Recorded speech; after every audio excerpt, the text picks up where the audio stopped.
or girly drinks. We drink beer and beer and beer, beer, beer. No Yeah, champagne baby. or girly drinks. We drink beer and beer and beer, beer, beer. Yeah, what is up, everybody? It is Thursday night, so welcome back as we get ready to have a little fun. And speaking of girly drinks, no girlies at all. So no Mal, because Mal's got the flu. No Shannon, I guess. Shannon's probably taking a break. Yeah, Right. she kind of been down and out a little bit this week too, so starting to feel better now. But stuff going around, I guess. So yeah, no flu, but well, that's good. Nobody wants that, yeah. And did you guys get the flu vaccine? I did. Yeah.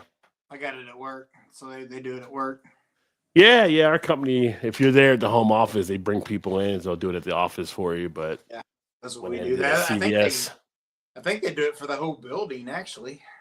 Yeah, and then we get like a little, I don't know if it's $15 or $20 on it they give to us for getting it done. It's some little chump change, but Oh, nice. Hey, more dollars than I get for doing it, so it works. Maybe a 4-pack ish. So. Dave says sausage fest tonight. Well, yeah. Are you trying to come into the party, Dave? Make it a 3-pack? Let me know. Yeah. So, but yeah, great show last night. Great time last night. Did the live stream with Marty. For those of you that did not catch that, make sure to check out the replay there. But had a great time talking about the American Craft Beer Hall of Fame. So a lot of good stuff happening, and glad to be a part of that. As I mentioned last night, I'll be one of the electors choosing the inaugural class, which is an honor in itself, and going through that list and seeing who to put in. So good stuff. A lot of good things happening next few years. So and you'll be on the ballot next year. I would love to get on the spot at some point, but it's a long road, right? It's a long road. You know who I am. You can't teach me like that. I may be a little older on YouTube, but I'm a baby in the beer world. So yeah, even though occasionally I'll get the Rod J deal, I still got a ways to go. But yeah, some cool stuff. Check out the website and the details they were sharing out there on different things. And as I mentioned last night, for those of you, as we wrap down the year, if you're looking for a tax write-off, you can actually donate to their 501c3 to help them in their building, and you do get tax deductible benefit from that. So you will be able to write that off your taxes. So if you're looking for a charity to give some money to, not a bad one to maybe kick it to for a little bit to help them build. And as he said, no amount's too small. So, That's right. I'll probably send something here towards the end of the year, because Lord knows I hate paying taxes. I mean, who wants to pay taxes, Yeah, who's that one guy like that? Oh, I'll pay taxes. Let me go in and pay those. Yeah, I'll pay yours. You want to pick up yours for you? Yeah. I've been looking forward to it all year. Yeah, haven't seen anybody come up and do that yet. JT in the house. Cheers, JT. What's up, JT? Happy Thursday. Tonight, I'm drinking beer for dealing with the fastest takeover by Golf Color Brew. That's the name of. Wait a minute, is the beer actually called Fascist Takeover? I don't think it is. I think that'd be a risk they don't want to take, but are you just feeling that mood with the Fascist Takeover? Lots of interesting stuff happening today in politics, but, we're not to that point yet in the show to kind of bring that stuff up. It's not that time yet, is it already? Yeah. That'd be a shame to bring it up without Shannon here to get her all riled up too. Right, so yeah. We just can't do her justice. But I am going to actually crack open one I haven't had in a good amount of time. It's going to be a Dogfish Head 90-minute IPA. I haven't either, actually. 19.2 ounce can for this. I was going to say that can looks awfully big. Yeah, it was. Last night I had the 60-minute, same type of thing. Get this, and it was like, I want to say this was $2.99 for this can. I'm like, that's not a bad deal for the 90-minute. The 60 was the same. It might have been $3.29 or something. But either way, it's still a good deal. ABV. And I'm going to actually be doing a 60 versus 90-minute showdown probably this weekend between Coffee Shed. So that'd be a good one. Yeah. putting them side to side and talk about the differences between them. JT said, okay, it's really beer for dealing with your family. A 12% malt liquor by Off Color. But I could just take over too, depending on your family. So it'll be interesting around some Thanksgiving tables, I'm sure, this year. With some of the conversations, because you know how some of the holidays have been over the last few years. So someone will be there. Yeah. Sure. Could you pass those mashed potatoes? I don't know. Next thing you know, tomatoes are flying all over the place. Somebody's got green beans falling out the hair. It's just big old food fight. So a lot of stories to come on that weekend. You can always tell how crazy it may be by looking at the liquor store the night before Thanksgiving, see how much is getting loaded up by people to deal with their families. Like, oh, you're hosting Thanksgiving this year. How'd you know? Well, because of the amount of beer that you're buying. I don't know if it's still, I think it still may be the biggest drinking night of the year. I know it was for a number of years, but Thanksgiving night or the night before? The night before, that Wednesday night before, is like, the biggest drinking night. Now that's in preparation for family coming in, or families there, you're just going out partying. I feel like it's always in preparation because everybody's got that one part of the family is just like, I don't really want to see them. But they're family, they're coming. I'd say it's 80-20 just pre-gaming to get ready for it, Yeah. The other 20% might just be, well, okay. The non-dreadful part of it. Yeah, so we were like, why don't we just go out to dinner by ourselves this year, right? Yeah.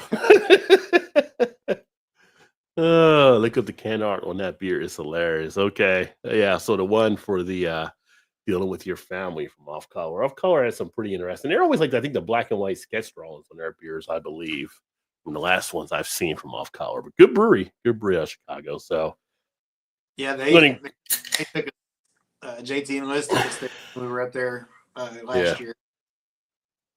Oh yeah, you got a chance to go there. That's right. Yeah, that was pretty cool. Yeah. And then for those of you that don't know, if you haven't been there for a while, make sure to check out Todd's What's Your Beer. So him and Shannon on their channel. Well, let's see. She's already kind of on the outs of it, so we haven't had a video for about a week or so, which I know is not good. But I think her plan was for me to jump in and do it myself anyway. So yes, I'm just setting it up for you. Now you can take it over. Yeah, that's probably what's gonna happen, because I was like, well, I'm gonna do some videos this weekend, whether you're doing them or not. So you're like, thanks, hon. Yeah. Yep. Hey, we got Adam in the house. Mercy, cheers, my friend over in the UK. Thank you, my friend, for the super chat. $2 million. Woo! Appreciate you. Love that money. He says Tyson knockout in round 2. Yes. So the poll of the yeah. Well, keep in mind they're using 16-ounce gloves, I think, or is it 14? Usually it's 10. I think it's 10. I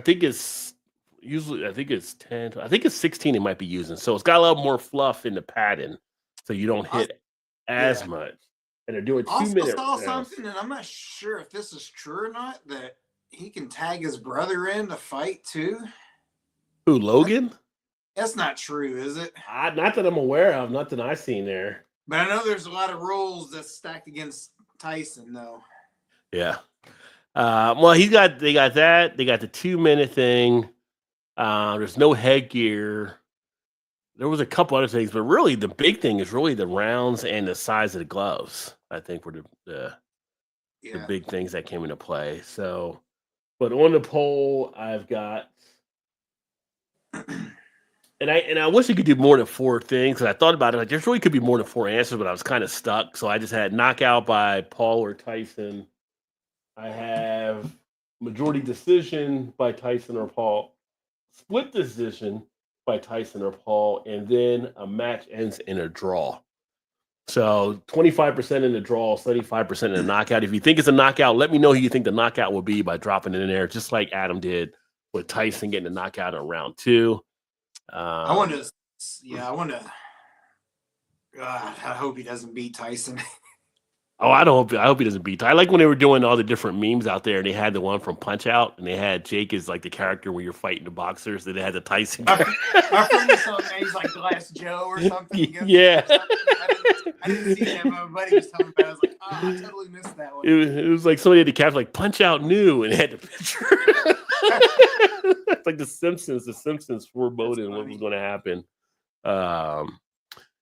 Yeah, so that'll be interesting. It is on Netflix. So if you didn't know, for tomorrow night, if you have a Netflix subscription, you're able to see it. There's no additional kind of pay-per-view type thing. If you don't have it, I guess where you're at, some bars may be having it for like, BW3s and stuff like that, where they can show it and people can probably buy to go into it for the event. But there's 7 fight total, 6 on the undercard before you get to Tyson and Paul. So I just know it might be a little bit of time from the time it actually starts, which I want to say is 8:00 Eastern. I think it starts tomorrow. So yeah, the preliminary started at 8:00. Yeah, but thanks again, Adam, for the super chat. I did have a new thing. YouTube did a new thing with a super chat goal, so I kind of throw it out there. But I do have a super chat goal out there. If I do hit that goal, I will do the 1690 live stream live this weekend rather than recording it, and let you know that my thoughts on those 2 beers and what to look for the differences. So, but appreciate that. Liz says hi. Hello to Liz as well. Hello, Liz. Hopefully she's doing good and everything is going great there. And Mercy says no tag, sanctioned by Texas State Boxing Board. Okay. So yeah. So I was gonna say I wasn't sure how true that was, but I thought I heard something that was a possibility of he could tag in his brother or something. I was like, what is this, wrestling or something? No tag, but being a boxing board, there could be shenanigans. You say shenanigans? I haven't watched that movie. I haven't watched that movie again in a long time. All I know is I've seen the photos of Tyson, and I'm like, what is he, 59 years old, 58, 59? He is 58. I'm like, dude, freaking ripped still at 58 years old. I'm like, yeah, they showed Jake Paul having some woman punch his stomach or whatever. And then they showed Mike Tyson just ripping his trainer, and the trainer like bouncing back for the blows that Mike Tyson's throwing. I'm like, these 2 things are not like each other. Yeah. It's like, okay, let's see what happens. Fly to New Orleans first thing tomorrow for a friend's wedding party. Nice to get it away for a little bit. Especially now, we're probably getting a little colder in Chicago than in New Orleans, where it's a little bit warmer. Hopefully enjoy the flight and the party. Always nice to always go to the airport, get some beer at the airport, which is always overpriced, but you're at the airport. Like, what do I do now? Oh, there's a bar. Yeah, I mean, it's airport beers. It's like you almost feel like you have to, Yeah. Well, the thing at the airport is, rather than the beer, is getting the cocktail. Because then it's like you get like a bourbon and Coke or something like that. Everything. Oh, you want an extra shot for $4? And you're like, an extra shot for $4? That seems like that's worth it, right? So you're like, okay, I'll take that. Everybody ever seen get that question? Like, yeah, I'll take the extra shot for $4. So yeah, it's like, and I don't know if they all got to be the same because they're ran by the same airport group, and it's like under federal administration, whatever. But every airport I've been in, it's always been an extra shot, $4. And you're like, you know what? That's just as good as a bar price. It's like not really rated up or anything. So yeah, throw it on top. Well, they're like, well, they felt so bad for gouging on the first shot in the drink. They was like, yeah, we'll give you this one just for a little discount. Yeah. Speaking about flying, I don't know if you saw the flights that were going down to Haiti. We can't go to Haiti now. Like, all the airlines like, nope.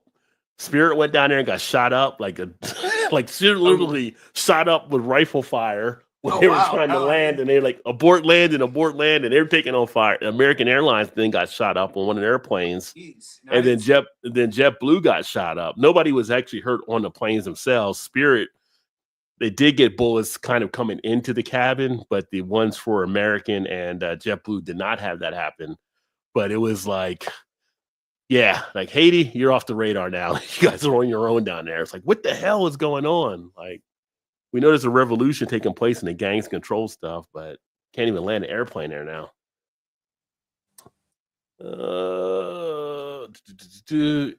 If you're in JT Terminal 3, he'll be across at K8 at 7 a.m. Well, there you go.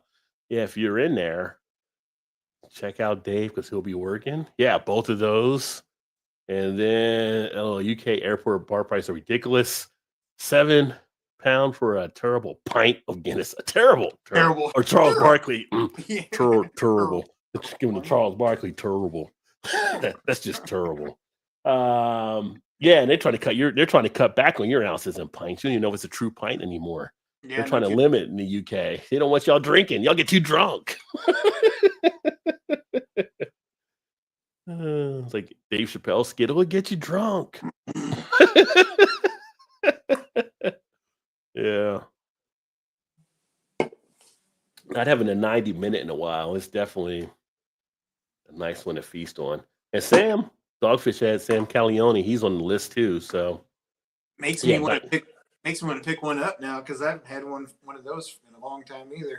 Yeah, I thought about getting one of the 120s as well, but I'm like, you know what? The 120 isn't even really an IPA at that point. It's just like a strong ale. I'm like, I'll do the 16 to 90 because the 120 is 18. Yeah, and it's definitely more like a different feel with that one. And then they had the I think it was just this 1 year special type thing, the 45-minute. They had the 30.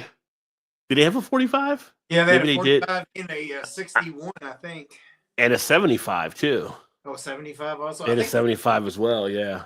Am I wrong? Didn't they have a 61 also? I think they may have. Let me take a look here. For some reason, I'm thinking 61. I was like, 61? What difference does that make from a 60? Hey, that extra minute can work sometimes. I guess. And I could be wrong on that, but for some reason that. Yeah, 61. Okay. Yeah, that was 6.5. That was actually, they got it on here as untapped as a grape ale, but I was gonna say I don't think it was an IPA. I felt like different than. Yeah, it captures the addition in a bottle and marries two Dogfish Head innovations, beer wine hybrids. Okay, so that's a little bit different. I don't think I haven't had the 61. As I take a look here at the minutes, the 61, the 90, the 120, 75, and I don't see a 30 though. There might not have been. I had that back in. Let's see. Oh yeah, 30-minute IPA, and that was like a session at 3%. That was. So I had that back in 2014, the 61. Well, the 30. Well, somebody had it in 2022, so I guess it was kind of recent. The last few years. Yeah, I wonder if they still make the 61. I don't know. It's a good question. 61. 2020. Oh, somebody had 2022, but I don't know if they may have gotten a bad batch or aged to try to age it because everybody else is 2020. It's only one person had in 2022, so I don't think they're making that now. Yeah, I don't think so either. Yeah. Oh, you know what's upcoming now? Going back to the Cincinnati area. Dark Charge time. It's Dark Charge time. That comes out around the next couple weeks too. So Dark Charges will be hitting. Good old Braxton coming through. Might have to drive to Cincinnati just to pick some of those up. I never get them. Got them one time here, just the right base. And I don't know if that was a mistake haul that they got, but that was the only time, and they never got any of the variants or anything. That's the only time I've ever seen it. I'm like, Well, just wait till I get there. Nope, legally 568 milliliters a pint. It's good when you get a glass with a CE legal mark on the bottom. Yeah, well, they're talking about lessening the pint still over there. I mean, that's what they've been reporting on, that they want to talk about making sizes smaller than that. So I don't know. I don't know what the UK beer police are up to, but that's what they've been talking about. Enjoy, get a root beer glazed ham po' boy at Mahoney's while you're there. Oh yeah, well, like JT is there. I'm originally from New Orleans, so I have a list of spots already. JT know where to go.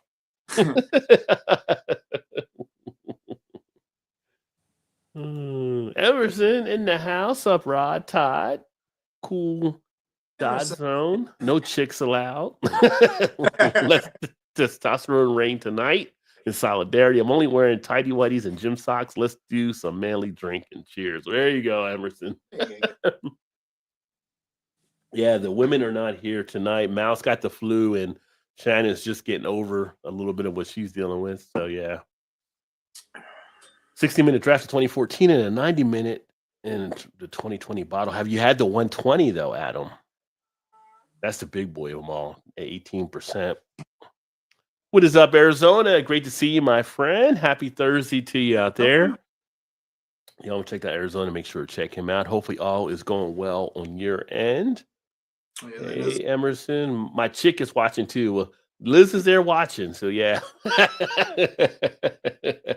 Don't get JT in trouble. He'll say a joke and he'll laugh, and Emerson, she'll slap him, and it'll be your fault. So.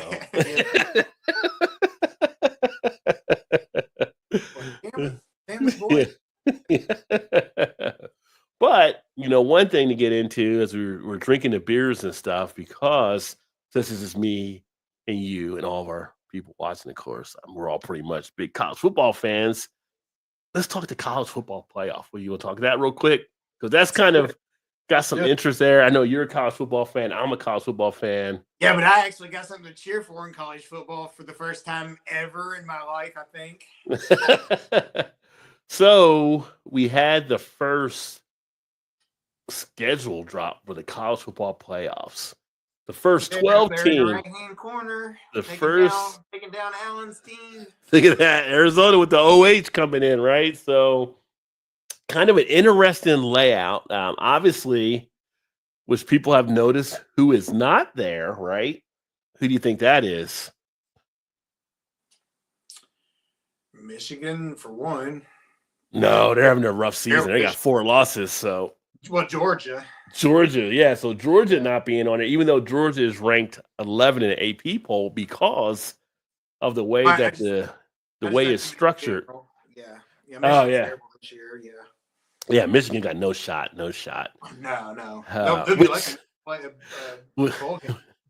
which cover your ears there, Arizona. But if they did beat Ohio State, it would just be like, are you kidding me? Like, that would just be a shocker for real.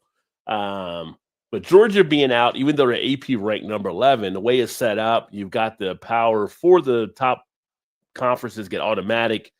And then your Power 5 is also getting in, but they're not getting the bye, that 5th conference. And then you have the at-large. So Georgia can get themselves back in, but it's interesting to see them out. And then the other one people are talking about is SMU being out as it stands right now, who's put up probably one of the better ACC schedules outside of Miami. Miami's got the 1 loss, but I guess SMU has one better than what they've been doing.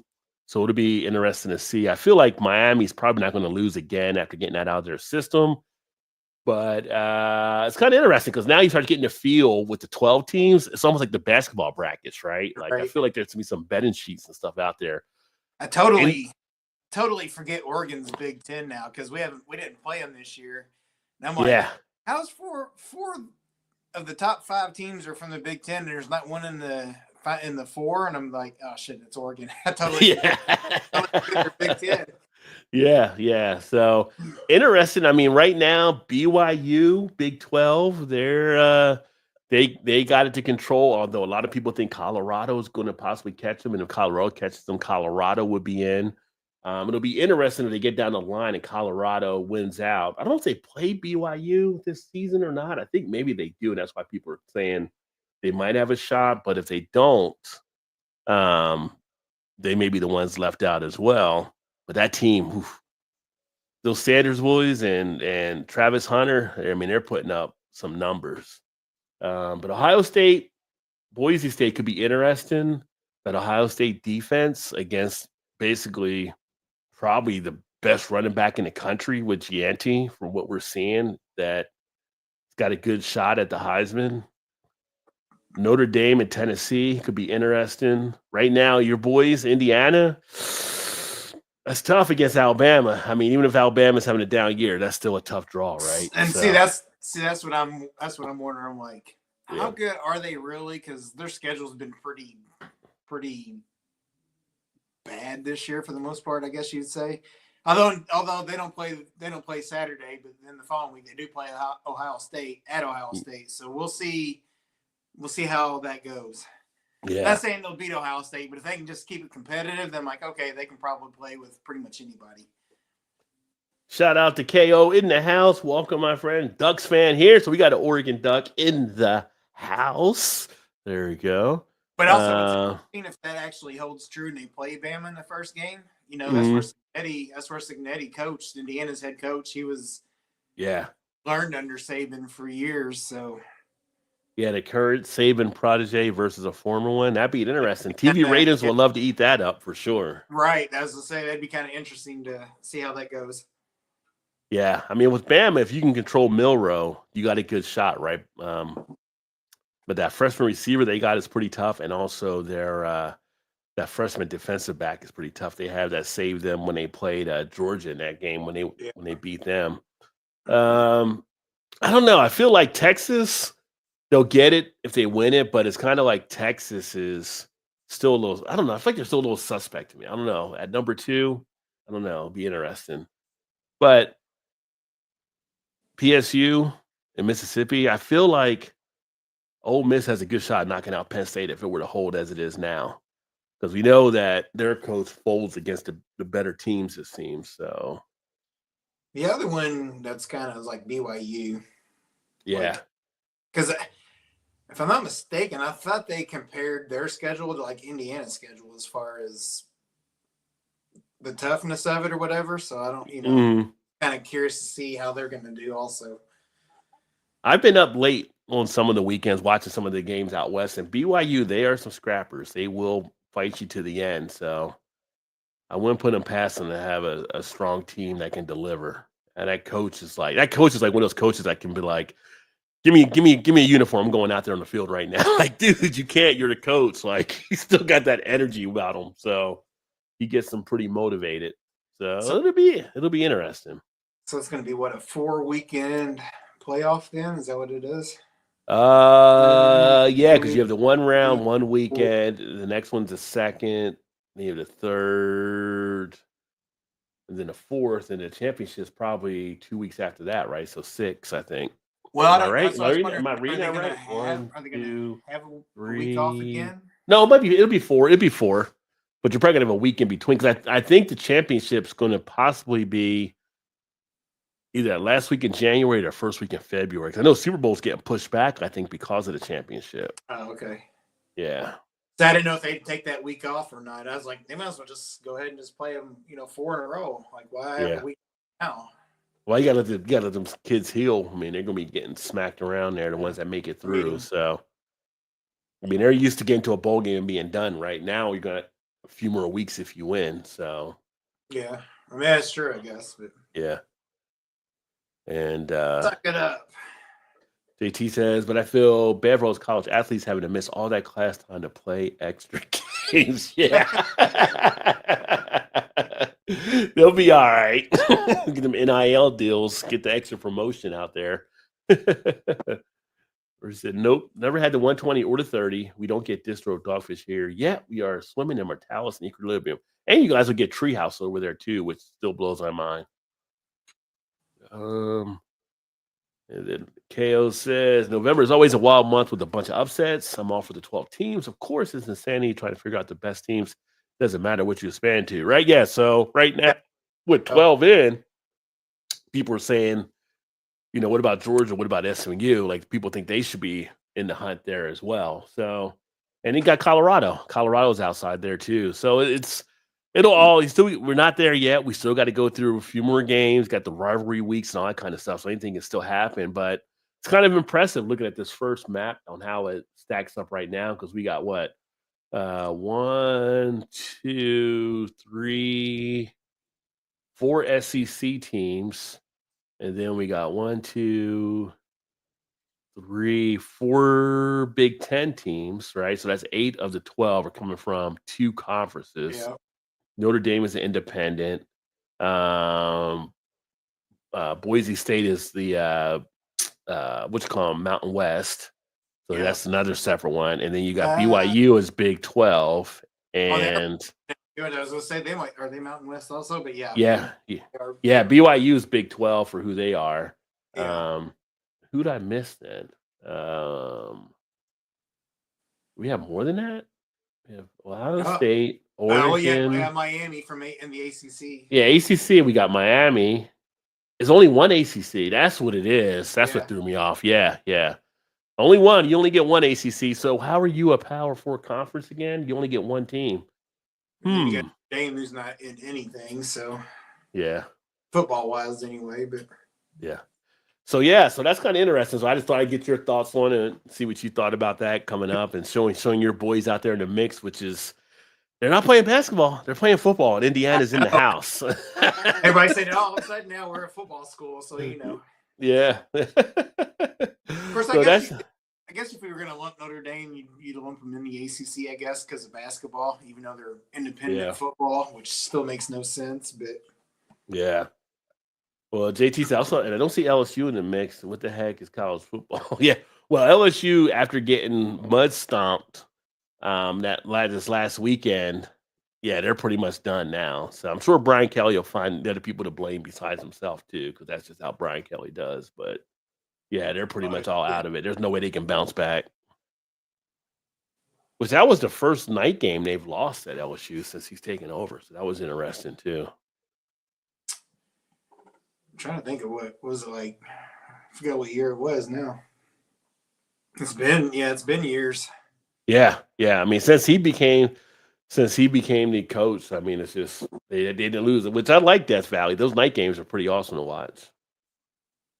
I know, Rob, rubbing it in, they shit to bed. Yeah. I know what you meant. I knew it wasn't shot. Although in Louisiana, you never know. Could be shot. Could be shot. He did shoot. He shot the bed. He thought he saw a snake or something. I don't know. Yeah, it is what it is, you know. Okay, so I'm interested in seeing if Indiana can beat Ohio State next week. Oh, that's going to be the big one right there. Yeah, everybody's going to be watching that. You and me both. Yeah. Did they announce a time for that game yet? That should be like a night game. That should be a prime time game. To be honest with you, I would say it's probably going to be a 3:30 game, like on ABC or something. Yeah, I feel like that should be like one of the 7:30 games or something. But no, it could switch. I don't know if they have like where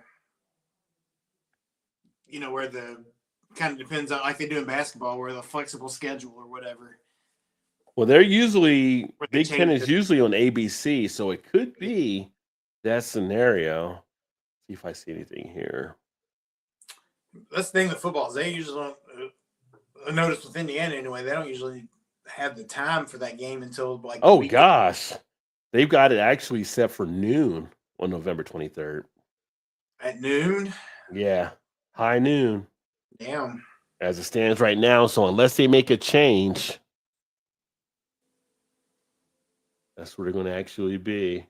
Well, they probably scheduled that way in advance, not thinking Indiana was going to be Indiana. I was like, nobody's going to care about that game. We'll just play it at noon.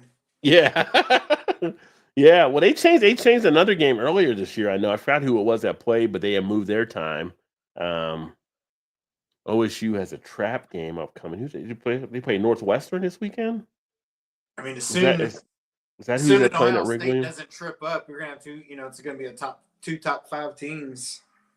Yeah, Ohio State at Northwestern this Saturday. Oh yeah, so that would be funny if Northwestern actually tripped them up. Although Arizona, he wouldn't be happy about it because Arizona's a Ohio State fan. So, to be honest, I'd be kind of mad too because I'm like, you've got to play him, so I want to play him. Undefeated, and go at it. Let's go. Yeah, and that would give yourself a higher grade there too. Especially, I don't want to have to play him at Ohio State coming off of a loss either, because then they'll be even more pissed. I'm like, no. Hopefully, they just blow them out and just move on. Well, the one thing going in your direction is Ryan Day is almost as bad as James Franco when it comes to top 10 teams. So the numbers say you got a good shot. That is true. True. I didn't even think about that. And of course, I'm pulling for you because Signetti came from WVU as well. So definitely pulling for the Hoosiers in that, which I do like the chant they actually have there at the stadium. If you guys are watching the games, they're like, "Who's your daddy?" It's like it fits perfectly. Like they're all saying like, "Who's your daddy?" And it's just like it just works out well. What a great double entendre. I've got a shirt that says that. And I've Yeah. had it for probably 15 years. Who's Yeah. your daddy? Like, all right. I've been waiting to use that for a long time. Yes. Hey, what's up, Shane? Happy Thursday, my friend. Good to see you. Hope all is well. It has been a long time. I still catch some of your live streams and stuff there, though. I usually am working or doing something, so I usually have it in the background. I don't comment as much. But yeah, good to see you dropping in. Y'all don't know Skinny Chef Shane. Check him out as well. Good stuff there. Yeah, it's a noon kickoff that we just saw there for Ohio State and Indiana. So that'll be an interesting one to see that. And then I wanted to see if Colorado does play BYU.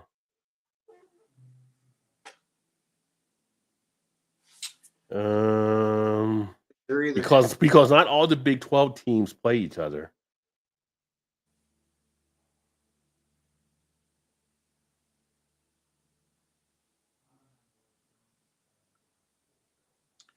I don't think they do. I don't see them on here as a match. Let me see Colorado's remaining schedule.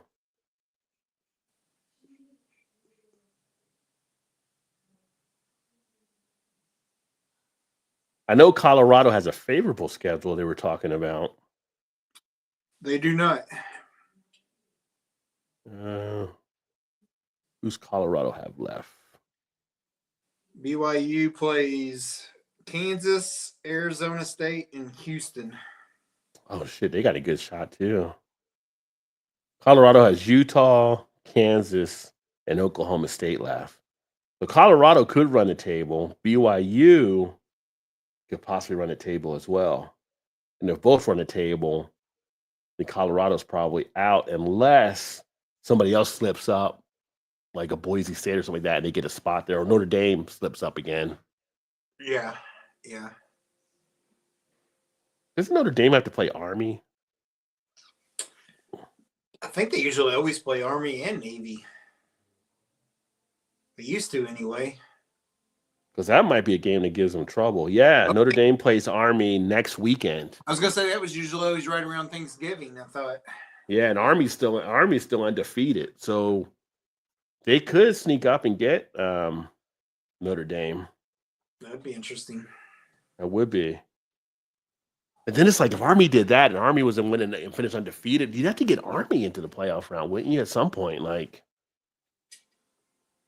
That's the thing. It's like nobody, and not everybody's going to be happy. Somebody's going to still feel screwed. Yeah. But if it came down to Army or a Boise State, I mean, Mountain West versus Army, you look at the schedules and stuff. I think Army has a pretty decent schedule. Not that Boise State was a slack one, but if they favor them a schedule, I feel like Army would have to get in. Which would be different to see them, one of the military services being in the playoffs, which good for them if they do. I think that'd be pretty cool. I like to see that. Yeah. Especially if Boise State plays at home. Nobody wants to see that god-awful looking blue football field. I wonder if the birds still fly into it. Back in the day, they said like birds would fly into the field, not realizing it was land because of the blue would throw them off. Because especially when they play there and then Boise State wears all blue and you see it on TV, you can't even hardly see the players on the field. It's like, yeah, it's like camouflage. How's that even? It's not even, shouldn't even be illegal. Right? Just blending into the background. Yeah.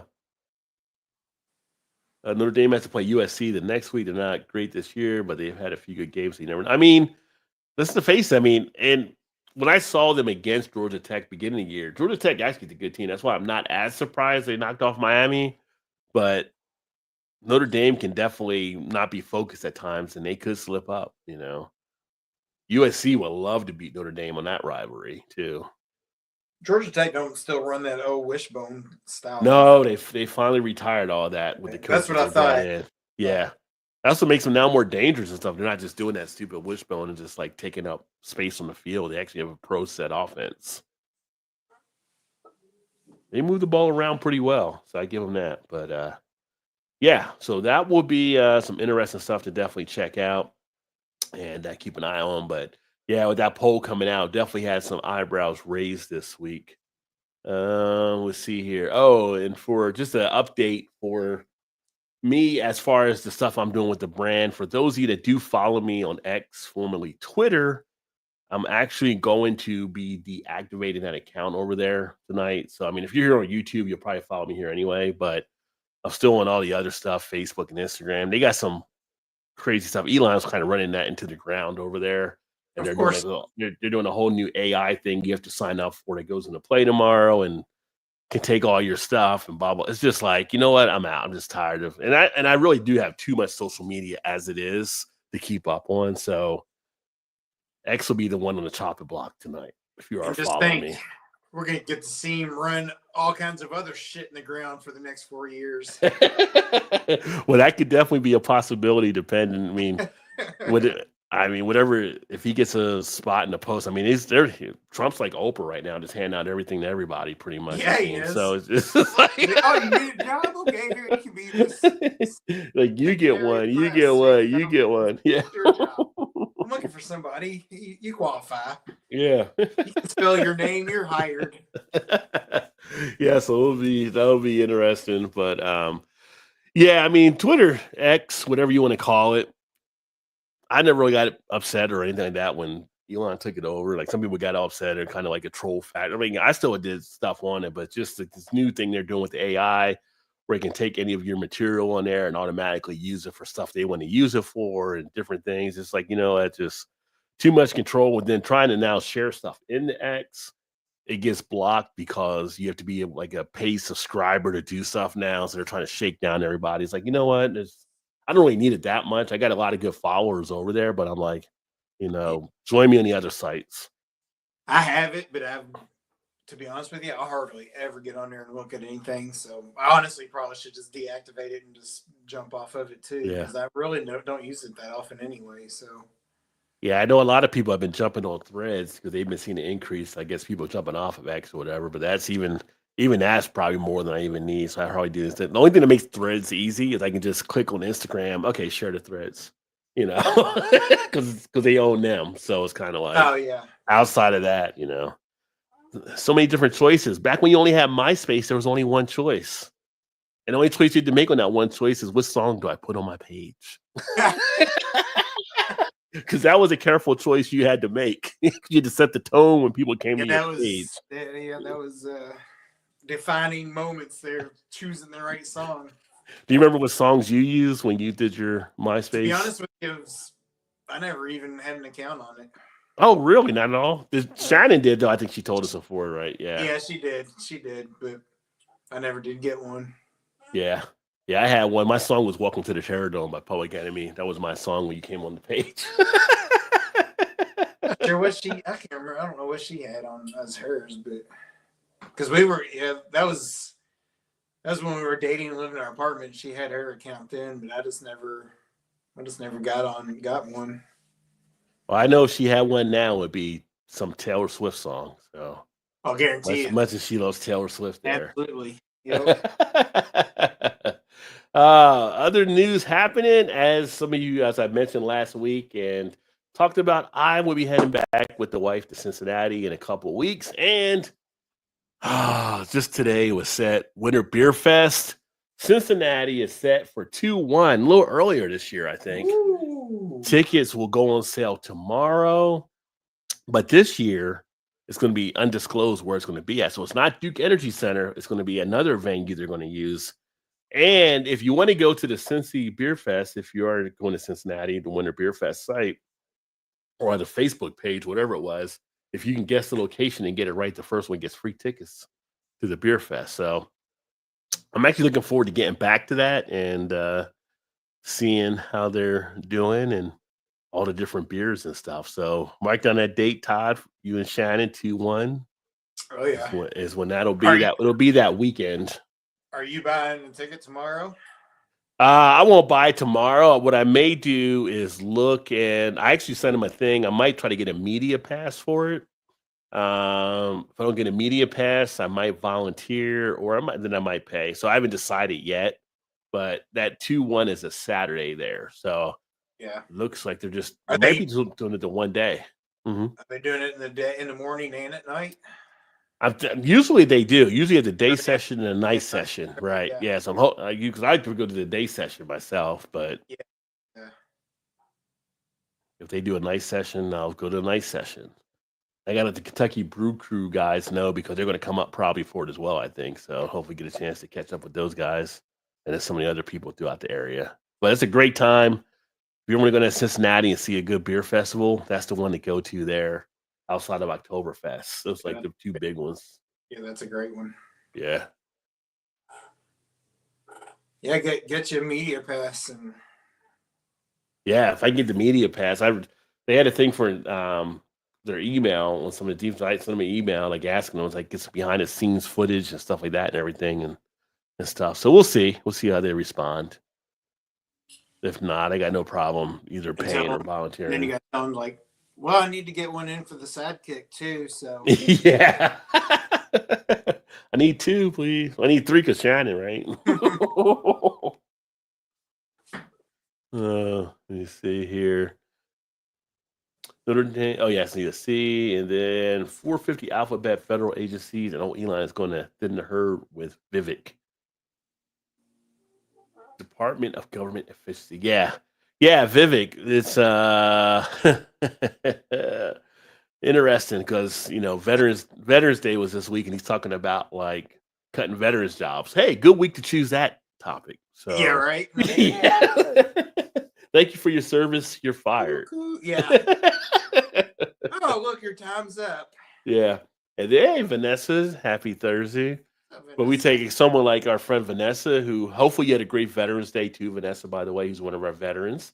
Absolutely. And who actually does use a lot of stuff for medical. And they're talking about cutting medical type stuff. So there's some issues that are definitely taking place. And almost every administration states the same BS, Emerson. The only thing they think is the funds in your pockets. That's right. That's right. It's all about the funds in your pockets. That's right, sons. That's all they want to care about. Screwing over the other people that don't have the funds. You ever do Rogue Santa Private Reserve beer? Have you ever had it? I have not. Oh, wait a minute. Take that back. I just had it the other day, actually. Okay. If I'm not What? mistaken. Oh, you know what? No, that wasn't right. No, I had not. You're not? Okay.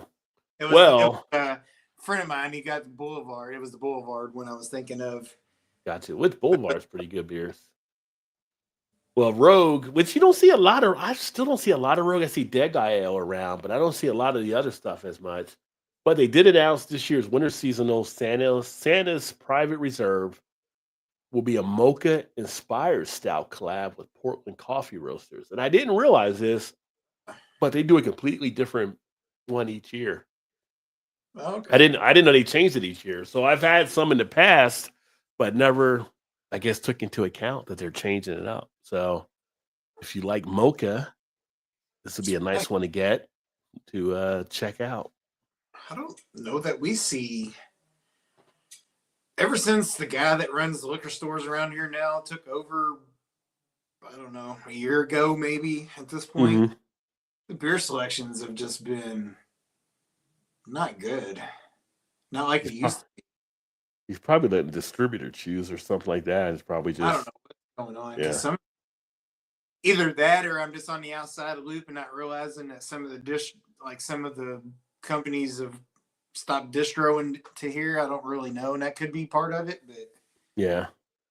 And maybe it's a combination of both. Maybe he doesn't bring in as much, and maybe some of the distribution has stopped on some stuff. Because I'm like, there's a lot of beers where I'm like, I used to be able to get such and such, but you can't get them now. So I don't know what the case is. Well, in the Santas, I'm looking back. Last one I had was 2019, and that was actually a strong ale at the time, done with maple. I must have liked it because I gave it a 4.5 out of 5, so it was pretty solid. And maybe Bearded Iris for one. Like we don't get those here anymore, so I don't know if they're not Really. Yeah, Bearded Iris or what's the other one there in Nashville with them? But Southern Grist. Yeah, Southern Grist I see here. And we don't get them anymore either. So those are two of the big ones. Since I've noticed since they've taken over, they don't have here anymore. So I don't know if they stopped distro or he just doesn't get it anymore. I don't know why.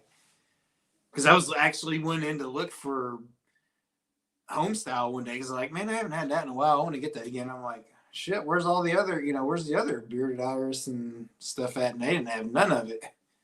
That might be a distribution thing because they're still putting out beers. I'm looking on here and seeing some people that are drinking them.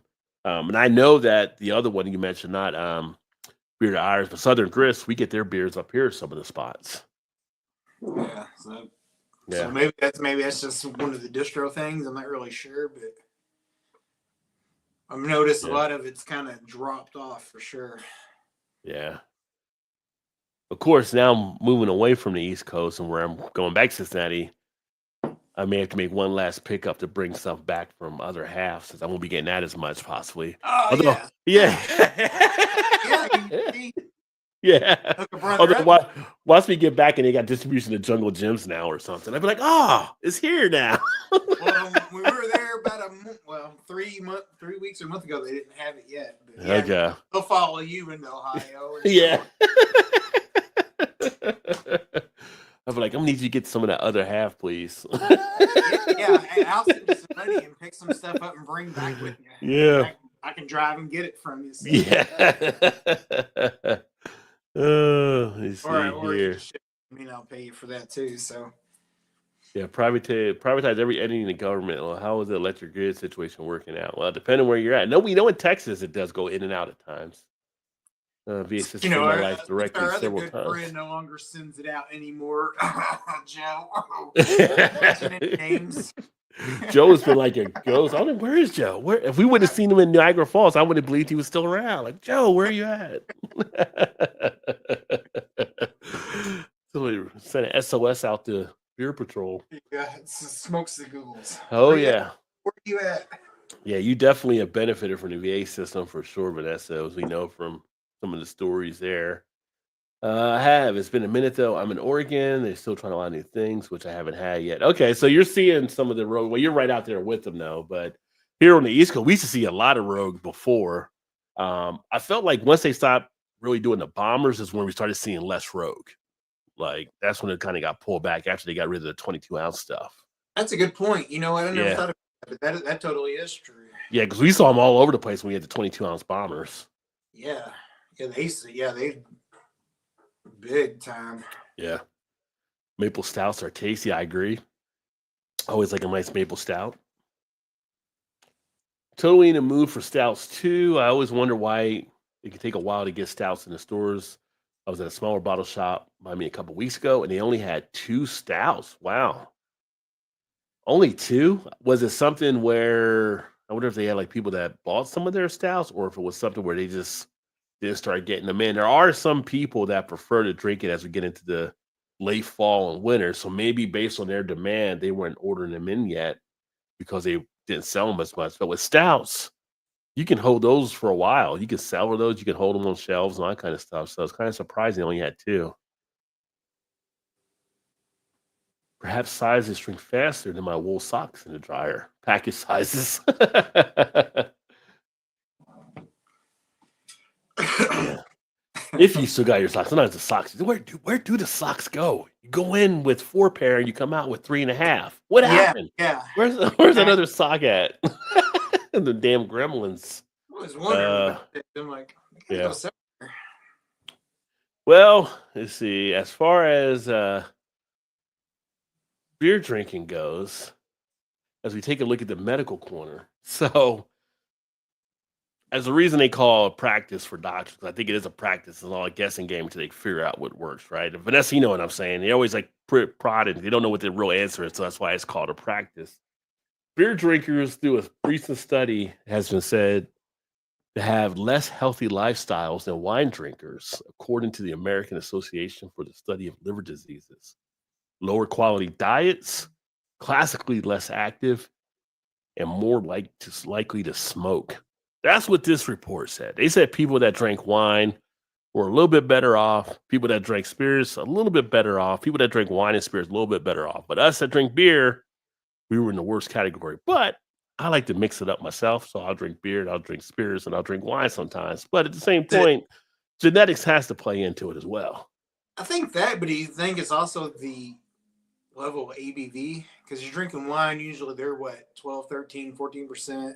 Mixed, liquor obviously is a lot higher, and beer's just, if you're doing the macro thing, it's 4%, 4.5%. So you got to drink more to get to that level of a couple, glasses of wine or whatever. You know what I mean? Yeah, but I see people that drink spirits and drink wine that aren't the best people in shape as well. Well, that's and I've seen people that drink beer that are like, joggers, right? They run and stuff. So I'm like, yeah, I don't know. Right. so I'm going to have to say on that study, I'm going to have to call a little bit. Where's my boy at? Where's he at? Where's he at? Where's he at? Where's my boy? Where are you at? Why are you hiding from me here? Why can't I find you? There we go. A bullshit? Bullshit? Bullshit. Bullshit. Yeah, that's what I kind of think of that study there right now. But yeah. and then we got a guy, an expert in dementia, has revealed the exact age. Come on, man. At which people should give up alcohol to ward off a brain disorder. Dr. Richard Ristak, an American neurologist, says 65 is the optimum age. So if you're over 65, you should not be drinking anymore. I feel like get that Alzheimer's. I feel like 65 is probably when you should start drinking. Right. Sit around being miserable because you're not doing anything but just watching TV all day. I've been waiting all my life to get to this point, and you say now I can't drink? Come on, man. Exactly. So to you, Doc, I also say Bullshit? Bullshit? Bullshit. Bullshit. Now, who I don't say bullshit to is grandma, because we all love grandmas, right? Grandmas, you got to love grandmas. One grandma, 110 years old, reveals her secret to living longer is a can of beer every day. The secret of her long living, eating healthy, being kind, and also drinking a can of Emu beer every day. She's in Australia, so Emu is the type of beer they have over there. We'd have to ask Sam about that, but she's beating the odds, apparently, considering these other doctors. So for her, we give her a little applause there, because we were grandma. Drink that beer every day. And it cracked the can open up. But it is funny that these reports and stuff come out, and it's just, I guess if you look at the large average of numbers, there's some things that might be into it, but there's also genetics and other things that play into it, and knowing your body and all that kind of stuff. So, well, and they're always skewing those things to fit their whatever agenda is. You know what I mean? Like, yeah. Oh, 65 and over, you don't need to do that because they got some kind of backing behind that. Reason why they're coming out saying that kind of nonsense. Yeah. I'm like you. I think it's all genetics. It doesn't matter. Like, genetics plays a big part of it. I mean, think about it. Like our grandma, our older generation, they grew up eating bacon and eggs every single day. Whatever. Yeah. Using lard, not even trying to use the good stuff we have to use nowadays. They were using lard for the grease. I was like, no, that stuff will kill you. I'm like, oh, will it? Because my grandma was 80 something years old before. Yeah. She'd have, every time you go there was always something on the stove. There's definitely something to that, because even one of the food channel things I was watching one time, and it might have been one of the food history type things, but talking about like back then, like they ate like breakfast was more of a newer type concept. Like back then, like in the 20s or 30s, and like you would eat like whatever your leftover from dinner was, you would eat that morning or whatever the next day, or for lunch, whatever it may be. And then the push from agriculture of using the eggs and having their breakfast centered around it with toast and all that kind of stuff came later on. So they were eating more hearty stuff all the time, and they were still staying skinny. So somehow along the way, we've gotten fattened up, just like we were like the kids, Hansel and Gretel. Somebody fattened us up and took us to the witch's house. It's all that processed junk that they put all in the food process nowadays to prolong it, and your body doesn't know how to absorb that, and it just the only way for it to go out. You know what I mean? Yeah. Like, it's not disposing like the older generations. Like, if it didn't chirp and squawk and squeal in the backyard, they probably wasn't eating it. You know what I mean? It was Like eating it really, yeah. yeah. But So we have a lot all of we have a lot of fillers and stuff nowadays. right, So exactly, yeah, and all this yeah.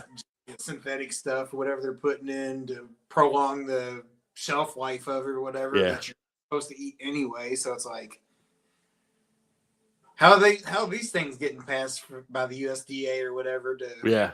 you Well, it's know like what I mean? I think there was like something before they came out, like they were talking about some of the fillers like in your fast food meats and stuff like that. And it's like, oh, you only have to have like 51% of it to be beef to say it's 100% ground beef or whatever. You can fill it with soy or whatever other kind of stuff. So it's kind of like, yeah.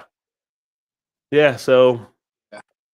that's the way it works out. Again, that's why you got poison at McDonald's with the onions. I wouldn't be surprised.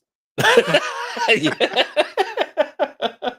Be like, Like, oh shocker. no, not McDonald's. Yeah. Oh, shocker. How'd that happen?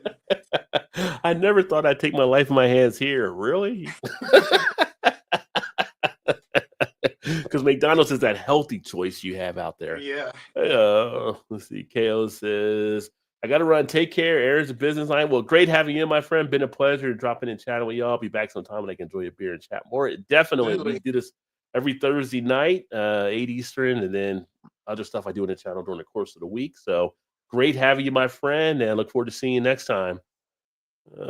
Nessa says, the coffee drink I like for the gas station, a Starbucks version, changed cans from 19 ounce down to 11 with a slightly higher price than 19. It's the whole Snicker thing. Gary say It's the whole probably Snicker more- thing. Yeah. It's more expensive now, probably, I'm sure. The price went up, but the Snicker bar went down. Like, how come that should have been a Seinfeld episode in itself? Like,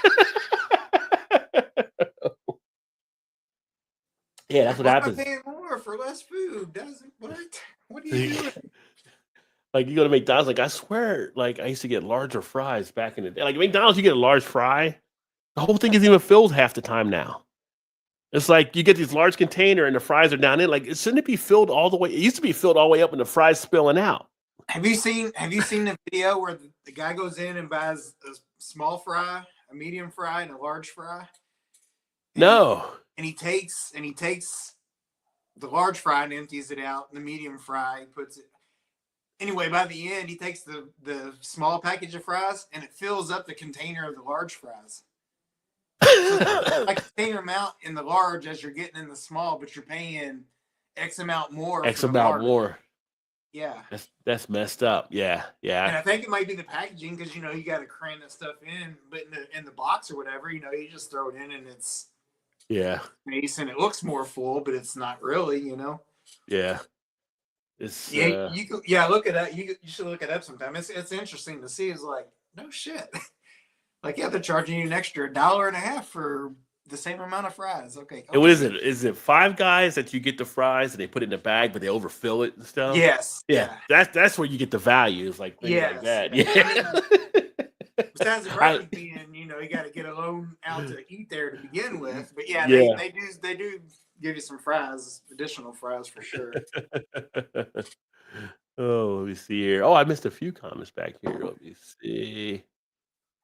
Totally in the mood for stout scale said I was wondering why. Oh no, that was the 2 stouts I got earlier. Okay. Thinking I would croak long before my liver takes a vacation. Well, you've already ahead of the odds there, Vanessa. So you're doing good. So No doubt. yeah. Hello. And did you know high rises of certain statin drugs can raise signs of dementia? I did not know that. With the statin drugs. Oh, wait a minute. It does not rise. Wait a minute. Yeah. Okay. And I don't know if Benadryl falls into that. Vanessa, you're right about Appalachia too. Yeah. I was taking Benadryl every night as like to help me sleep or whatever. Yeah. Shane was like, you shouldn't take that because that's and I don't know if that falls into that category of causing dementia or whatever.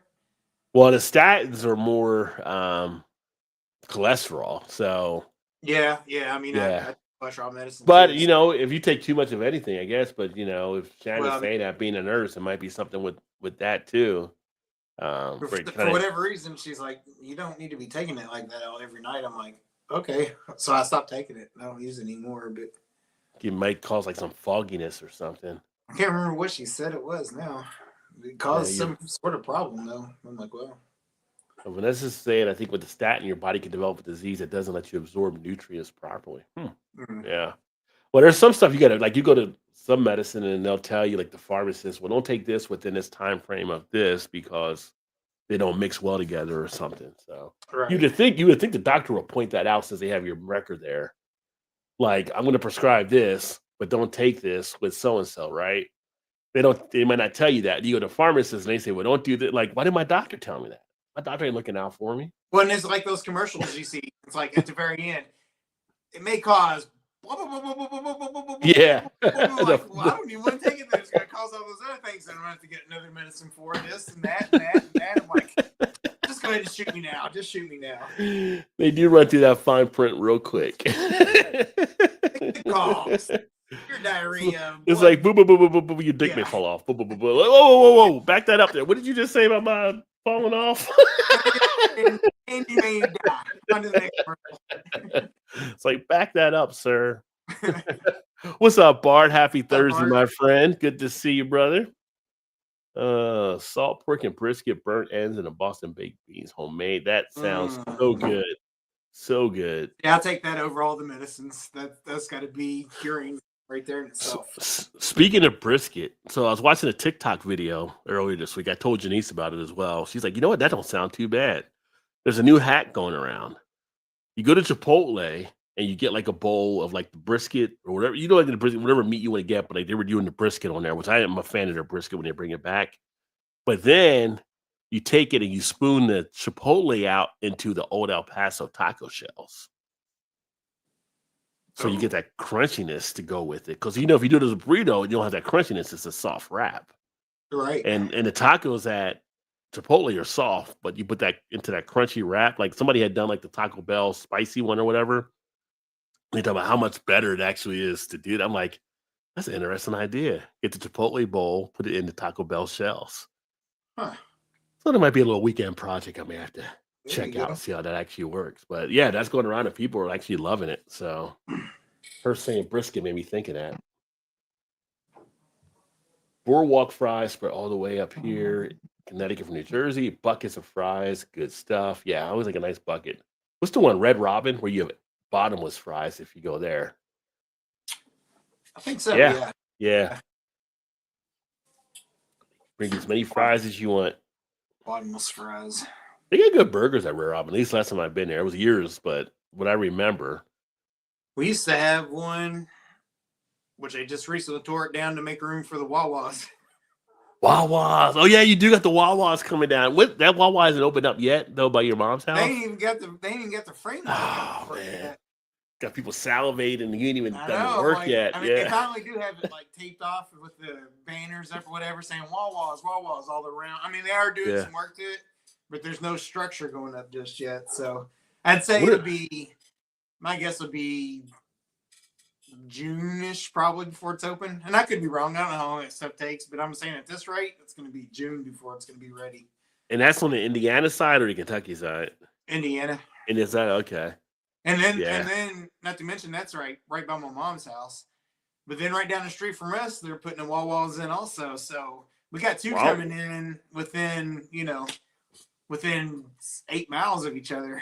Only a matter of time. And the Wawas by our house is right off the highway. Well, the other one's basically right off the highway too, though. So they're both right there off the highway. So yeah, so it'll be good. I'm like, Good sandwiches coming your way. Good baked products. When I was up in New Jersey, I ended up getting a couple of the Wawa dessert cookies and stuff. They're so good. Yeah. High doses of statin drugs cause dementia in a tiny portion of the population. Oh, okay. Did not realize that. Okay, so maybe that's what she was talking about with the with that. But Benadryl wouldn't be a statin, though. I have to ask her now because now it's got me thinking. I'm thinking that's what she said, but I could be wrong. See, I already forgot, so maybe it's already taken effect. Well, you and Joe Biden, but anyway.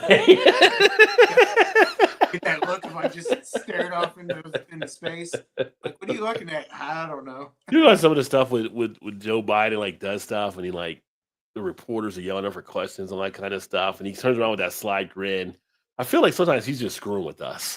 Like he knows exactly what's all going on, but he's just screwing us the whole time when he does the mumbling shit. That look is like a Saturday Night Live thing where he's looking at the camera like, I got you. Yeah.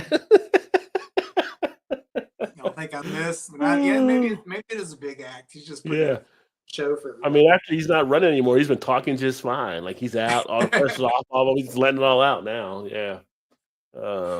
Correct about statins. Higher doses can also push you into diabetes faster than the absolute fat. Really? Well, that's interesting. A lot of those over-counter stuff I cannot take due to drug interactions. Yeah. Some don't play them well, just like tequila and other spirits. You can't mix them. What's up, Paul? PA Brew News in the house. Higher. Yeah. The drug info on my prescriptions from the VAs are a thick pad of paper. They would scare the F out of you if you studied them all. Yeah. That's not anything you would do for some extra nightly reading. Softer tea to wrap around the hard taco shells. Yeah, well, that I remember when that came out with the double-decker taco back in the day when they came out with that. That was like so new of a thing, and everybody was like loving those. But you're seeing some people that still do that. Where you take the soft shell, put some bean dip in it, and then put it around a taco shell, and then fill the taco. Red Robin fries are tasty. Yes, and they keep them coming. Smoked pepper burger, favorite of Red Robin. I think that's one I actually had there too, because I remember like the spice kick. Wow, wasn't nice. Henny Pennies up here too. I never heard of Henny Pennies. Henny Pennies, huh? Yeah. Me either. Now coming back, they have Sheets that are up there now in Jersey as well. So Sheets is another one. Of course, I still got to at one point or another get to a Buc-ee's just to see it, just for the pure seeing it, because everybody talks about Buc-ee's. You see these things on TV, and it's just like it's huge.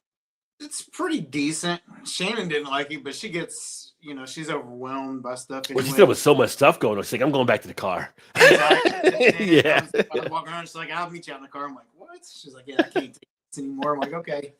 But it's all right. It's not bad. Todd's coming out with a new hat and a belt buckle and belt buckle, up to my chest, and cowboy hat and boots on. I'm like, yay, let's go. Yeah, so I just messaged her just to see. She said, yeah, too much Benadryl has been known to cause dementia. Oh, wow. Well, there you go. So something in that is also. So she told me last week, she's like, you take that every night? I'm like, yeah, I'll take that and some melatonin every night to help me sleep or whatever. She's like, you need to stop taking Benadryl because it's going to cause dementia.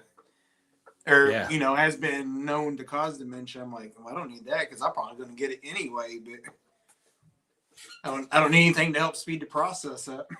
Yeah. You see? That's why you just take a gummy and be done with it. Got those too. So. Hey, what's up, Trez? Cheers, my friend. Yeah. What's up, Trez? So do you get those in Indiana now then too? Or is that, do you get medical card for Indiana stuff? I don't think Or they're kind of knowing that. Because I know Ohio is recreational, but they were medical before that. I think Kentucky is medical, I believe. I was going to say, I think Kentucky's medical, but Indiana's not anything yet. Of course, we're going to be the last of 50 states as usual. I mean, look how long it took us to get Sunday sales for alcohol, let alone. Yeah. So, I was looking online the other day. We can drive to Illinois, we can drive to Michigan, we can drive to Ohio. Yeah. But you can get it here, so. It's funny. I was reading something online this weekend, and it was like, I was going through where you told you like that I had a gout flare up last couple weeks why I didn't drink last week. Oh, yeah. And I'm like, coming across the site, oh, if you have gout, you can get a medical card for marijuana. I'm like, son of a bitch. No one told me all these years later I could have been getting the medical card for this. I hate when I find out about stuff later on. Now you're telling me? Now you're telling me? No, it's recreational. You can get it for anything. Although, if you do get a medical card in some states, you don't have to pay taxes, which is good. So may still try to get that medical card. Pravastatin, I was on very high dose. Local doc stopped all my meds to trace what was going on. Oh, okay. Emerson Joe Biden screwing off since 1988. Yeah. I'm gonna grab another beer real quick. All right. Now, if you ever watch, like you watch some of his stuff when he has that sly grin on his face, I feel like he knew something we didn't know. It's that Cheshire cat grin that he has at times. Soft shell around the heart. Oh, it's tasty. Always tasty. Very low dose. Rosuvastatin. Yeah, I got like simvastatin I'll take, but didn't know that about the statins. Although my wife would say I forget shit anytime, all the time anyway already. So who knows? I might already be halfway there. See, that's me. That's me too. Henny Penny, way up here in New England. Henny Penny, I like the name. I'm on asterfostatin now. They learned a lesson about trying stuff, more dosage. How many different names for statins are there? Jeez. HIV drugs cause severe rise in cholesterol along with disease. Okay, so you got to like balance it back out. And that's yes, I would never take more than a low dose of it for any reason. Cholesterol skyrocketed from a combo of HIV drugs in the past, incredibly high. The cholesterol test today runs near 200. Jeez. They don't make it cheap, do they, with drugs? And yet, they want to start doing away with programs to help people out to kind of lower those costs. So, yeah. Interesting times, my friends. So what do we do off there? We the grandma 110 drinks a beer a day. Good for her. Blitz beer. For those of you that get Blue Point beer, they're actually up out of New York. They're actually releasing Blitz beer, a new American lager, which will be a winter seasonal sessionable profile for colder months and festive gatherings. 4.8% ABV. So if you get Blue Point, this will be their winter offering. And it's been a while since I've had Blue Point. I do like their beers when I had them. Some people have backed away from them because they are under the AB and Bev umbrella. At least last time I know they were, unless they released them as well. But they still make some decent beers, I think.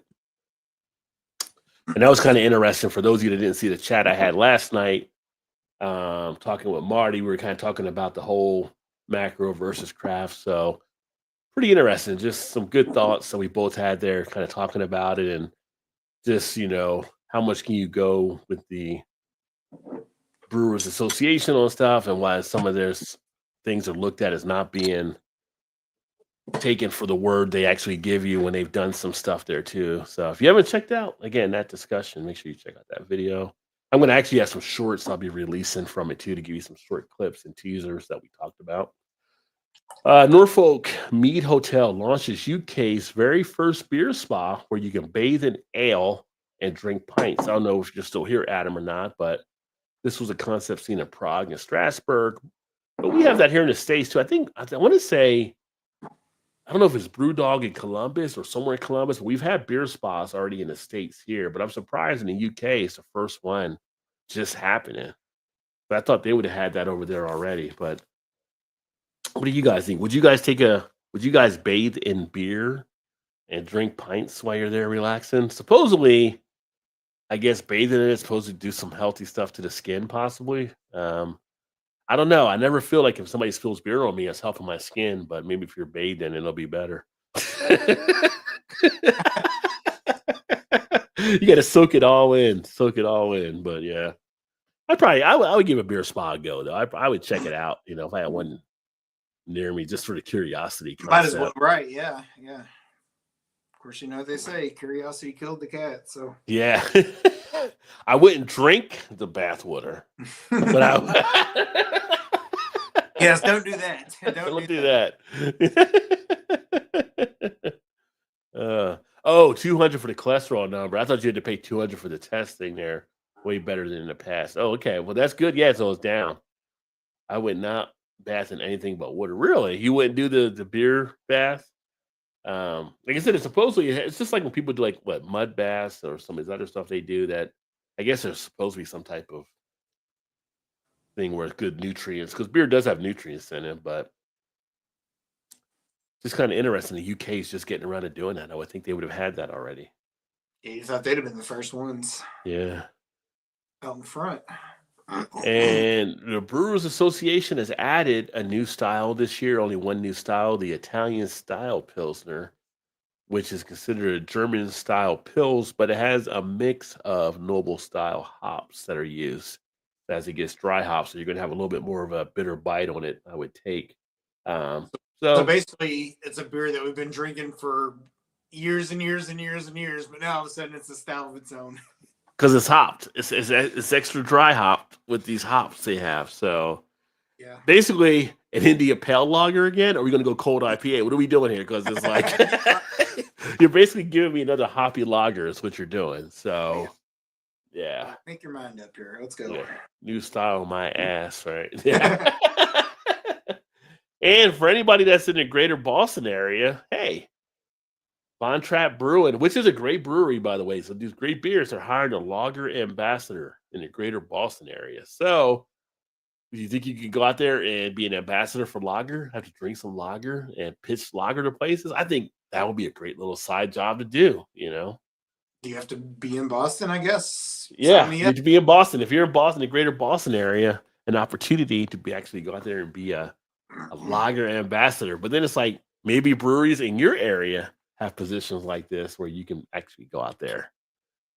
I need to look it up and see. Yeah. I was like, I saw that earlier. Like, you got to be kidding me. Like, that's an actual job. You're going to pay someone to be a lager ambassador? Like, you know, you never know. You never know what's out there unless you look. I gotta think that job's not long lived though. You can't keep up that pace for a very long time, I wouldn't think. No, I mean, definitely got to pace yourself and know what you're doing for sure. Yeah. But I'm guilty because I always hate pouring out beer. So it's like, you know, you do something, you take a photo out, maybe drink some of the beer, and you pour it. Like, I really can't pour it out. I got to finish it now. Yeah, I mean, that would catch up with you. you're right. Well, I said don't waste none. So there you go. Vanessa did plenty of mud baths when she grew up. Also worked the mushroom farm, compost heaps. Well, see, mud bath, beer bath. So there you go. All the same. Curiosity killed the cat because it got to the cat with the beer spawn drowned in beer bath. Don't be a pussy. Don't be a puss.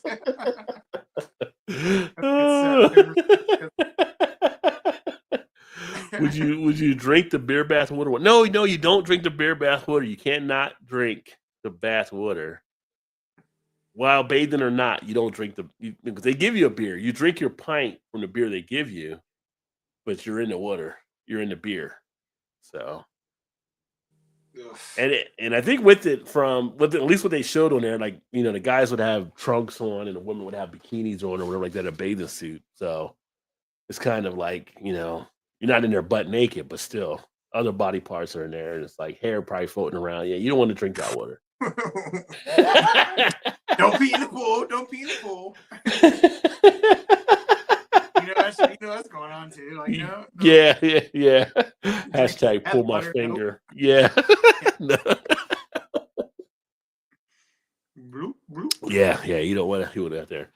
So it's funny. So when I was in New Jersey this weekend, and that's all the kind of the beer news type stuff there. Oh, speaking of other updates, so next week, Wednesday, I'll be live streaming with the president of the Ohio Brewers Association. So we're going to be talking about what they're doing in Ohio, and also a bill they're going to be looking to pass in the state Congress there that's going to help Ohio breweries and stuff like that. So make sure you tune in for it. And the next Thursday we'll have this. But after that, there will not be another live stream probably for at least 2 weeks because I'll be in the process of moving back to Cincinnati. So that following week, the following week is Thanksgiving, right? So obviously we're all doing Thanksgiving stuff.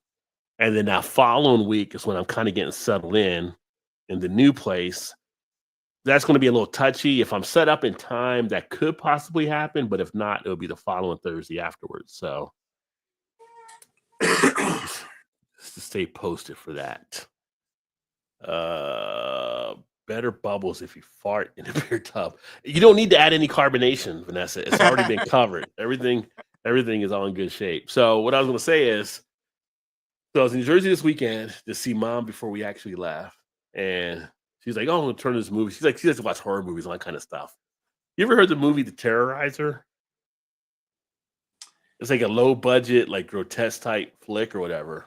I feel like I've heard the name, but I've never. Yeah, I don't Got know. the guy that's a clown or whatever that's killing people and stuff. So never seen the movie, but I know of the movie. She's like, "Oh, what's this? To terrorize?" I'm like, "I don't think you want to see them." Like, she's like, "What?" She likes horror movies, and she's like, "Oh, it says like a scary." Like, yeah, but it's more grotesque than it is scary. You know, it's kind of it's Yeah. a slasher type thing, and she turns it on, and so I'm sitting there because I'm about to go back to the hotel. So I start watching it with her. It's almost to the point where you almost get hooked into watching the movie when you didn't want to hook in. Because I'm like, I'm not gonna sit here and watch the whole thing, right? But then there's enough to it. You're like, what the hell's going on? And it's got these people getting cut up, and she's watching it, and they get to one part, and they got this guy has like this woman like upside down, topless, because he has her friend hostage. Rips off her panties. You don't see what's happening, but he takes a chainsaw to cut down through this woman. My mom, why would anybody want to watch it? Like, I told you, don't watch it. I said, I warned you. Like, I told you it was going to be like a grotesque type film. She's sitting there looking away from the TV. I'm like, I tried to tell you.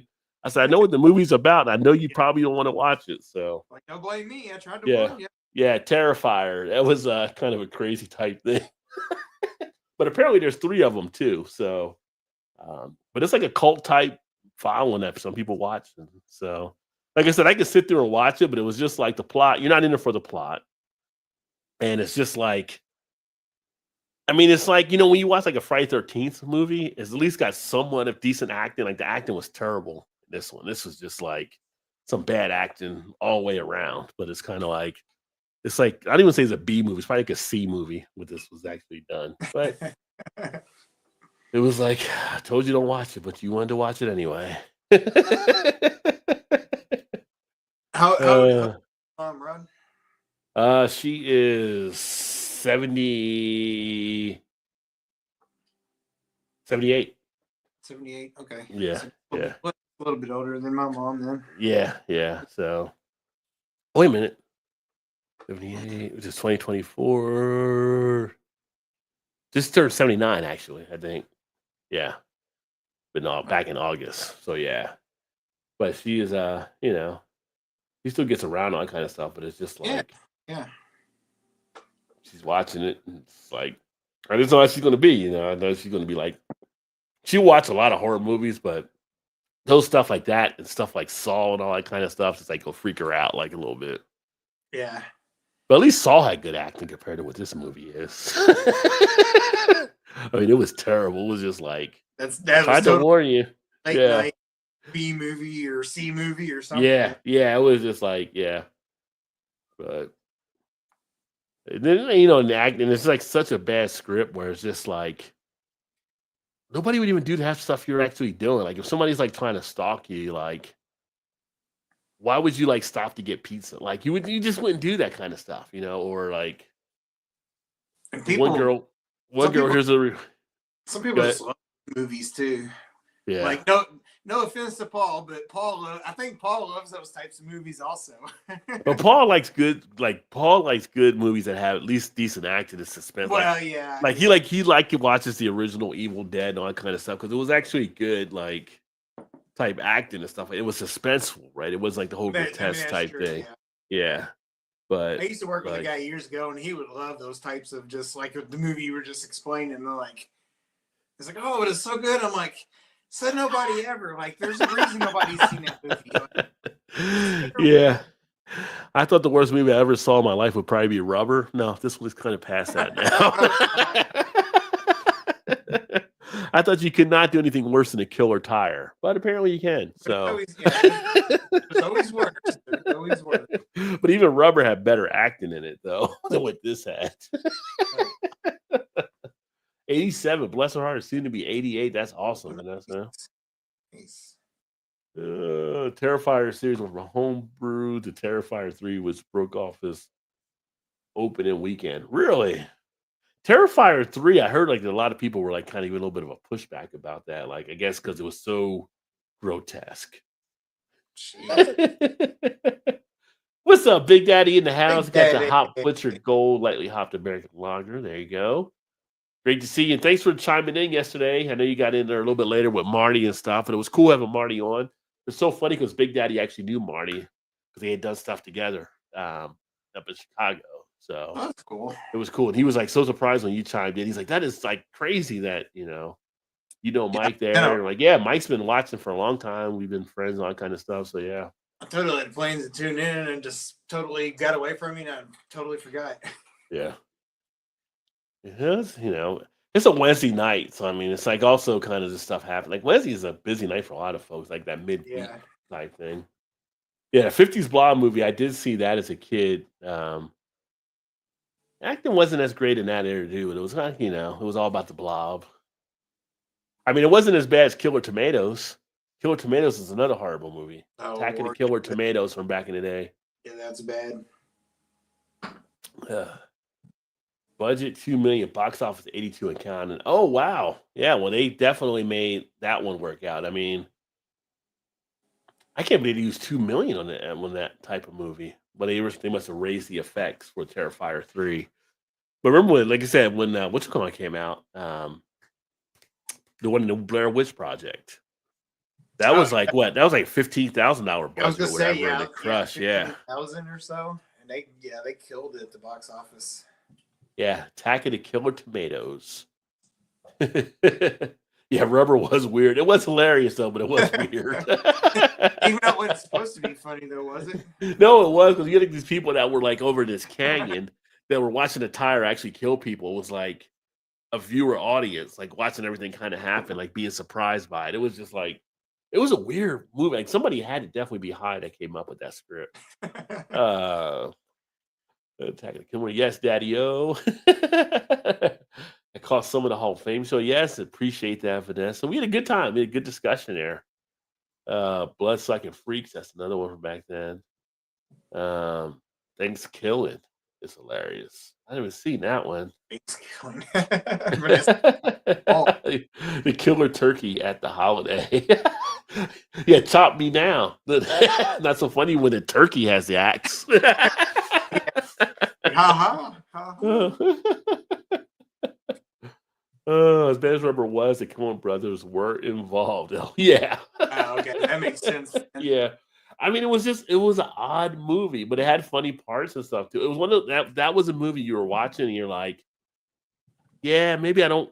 Well, let me sit here and watch it again to see what happens. Like you're like, maybe I don't want to watch it, but then you get hooked in enough. You're like, okay, let's see what I happens. just want to just watch this a little longer just to see, and then next thing, credits. Like son of a bitch, it sucked me into the whole thing. Yeah, so that's an interesting movie. I just saw the trailer for the new Captain America, where Falcon takes over as the captain. I don't know if you saw the trailer yet. I haven't. No.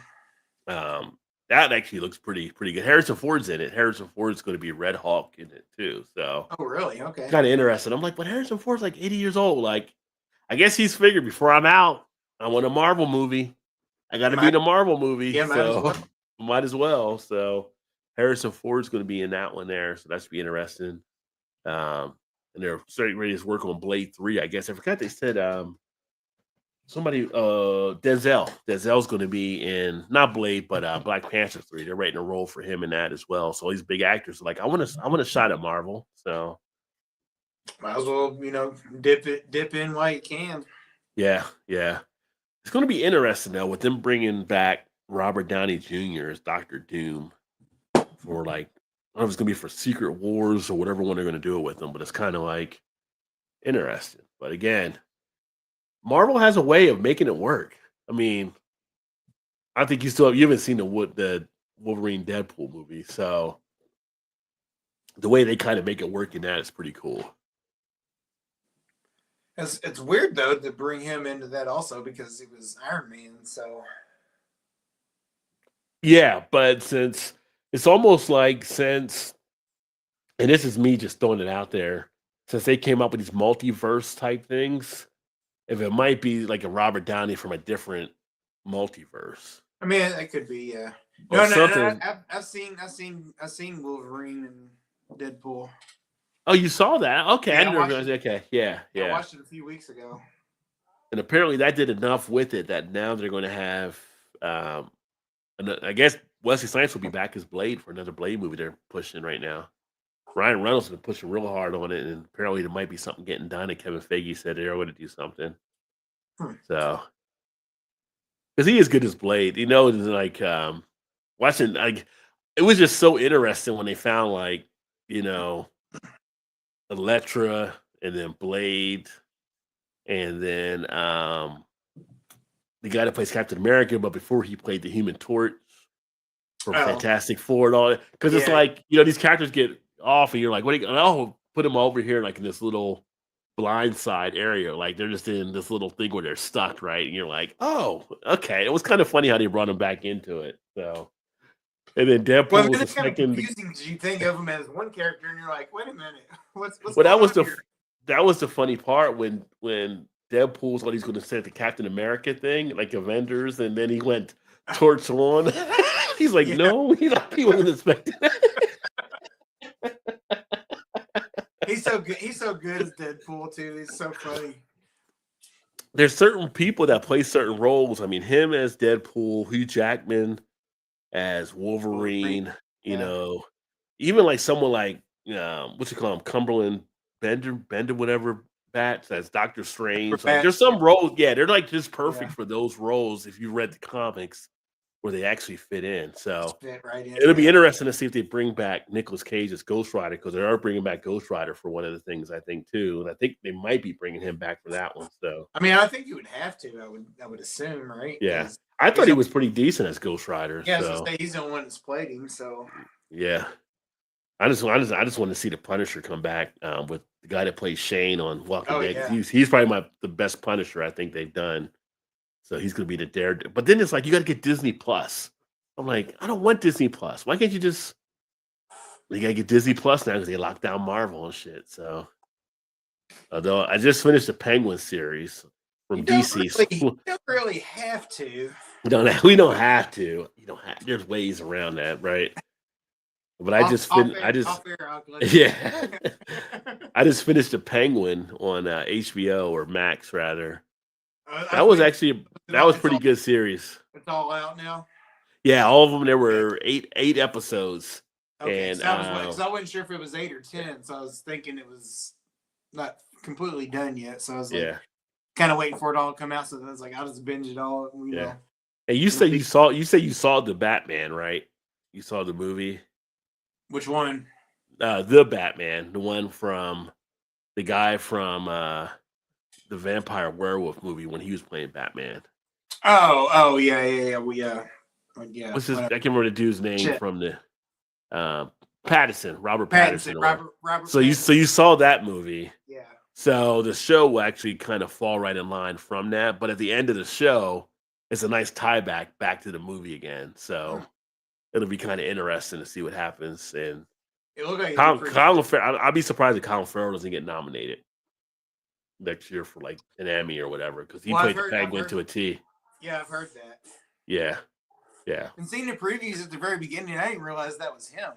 No, you really can't tell. I mean, it's just like you just fall into him being that Penguin character. Then I was hearing like Colin Farrell's Penguin. I was like, he doesn't play Penguin. And I was like, that doesn't look nothing like Colin. What? It's like, okay, that's pretty good. Yeah, and if you're big into the comics, he like plays a Penguin like to a T from what people have said. I was more of a Marvel than DC comic kid, but he's spot on for the role that he actually picks up there. So it was a pretty good show. Let me see here. Sometimes I play the Harrison Ford game. I take my age and look it up, what he did at that time. He's still got a decade of him. Yeah, he's still putting stuff out. So, yeah. He's one of those actors that definitely keep it going, right? Well, we watch a show. It's called Shrinking. It's him and shit. What the hell's his name now? You know, he's a funny dude. I know you know who. You know Ricky Gervais. No. Hang on, I'll tell you. Jason Segel. Oh, okay. Yeah, Jason Segel. So they play shrinks. Harrison Ford's like the main dude, and Jason Segel Well, I don't know that he's like in his office or whatever also with him. It's only like a half hour on Apple TV, but it's freaking hilarious. It's pretty Yeah. good. Well, Harrison Ford has a pretty good sense of humor. Even when he did the Indy Jones movie, he had some time in for comedy. Yeah.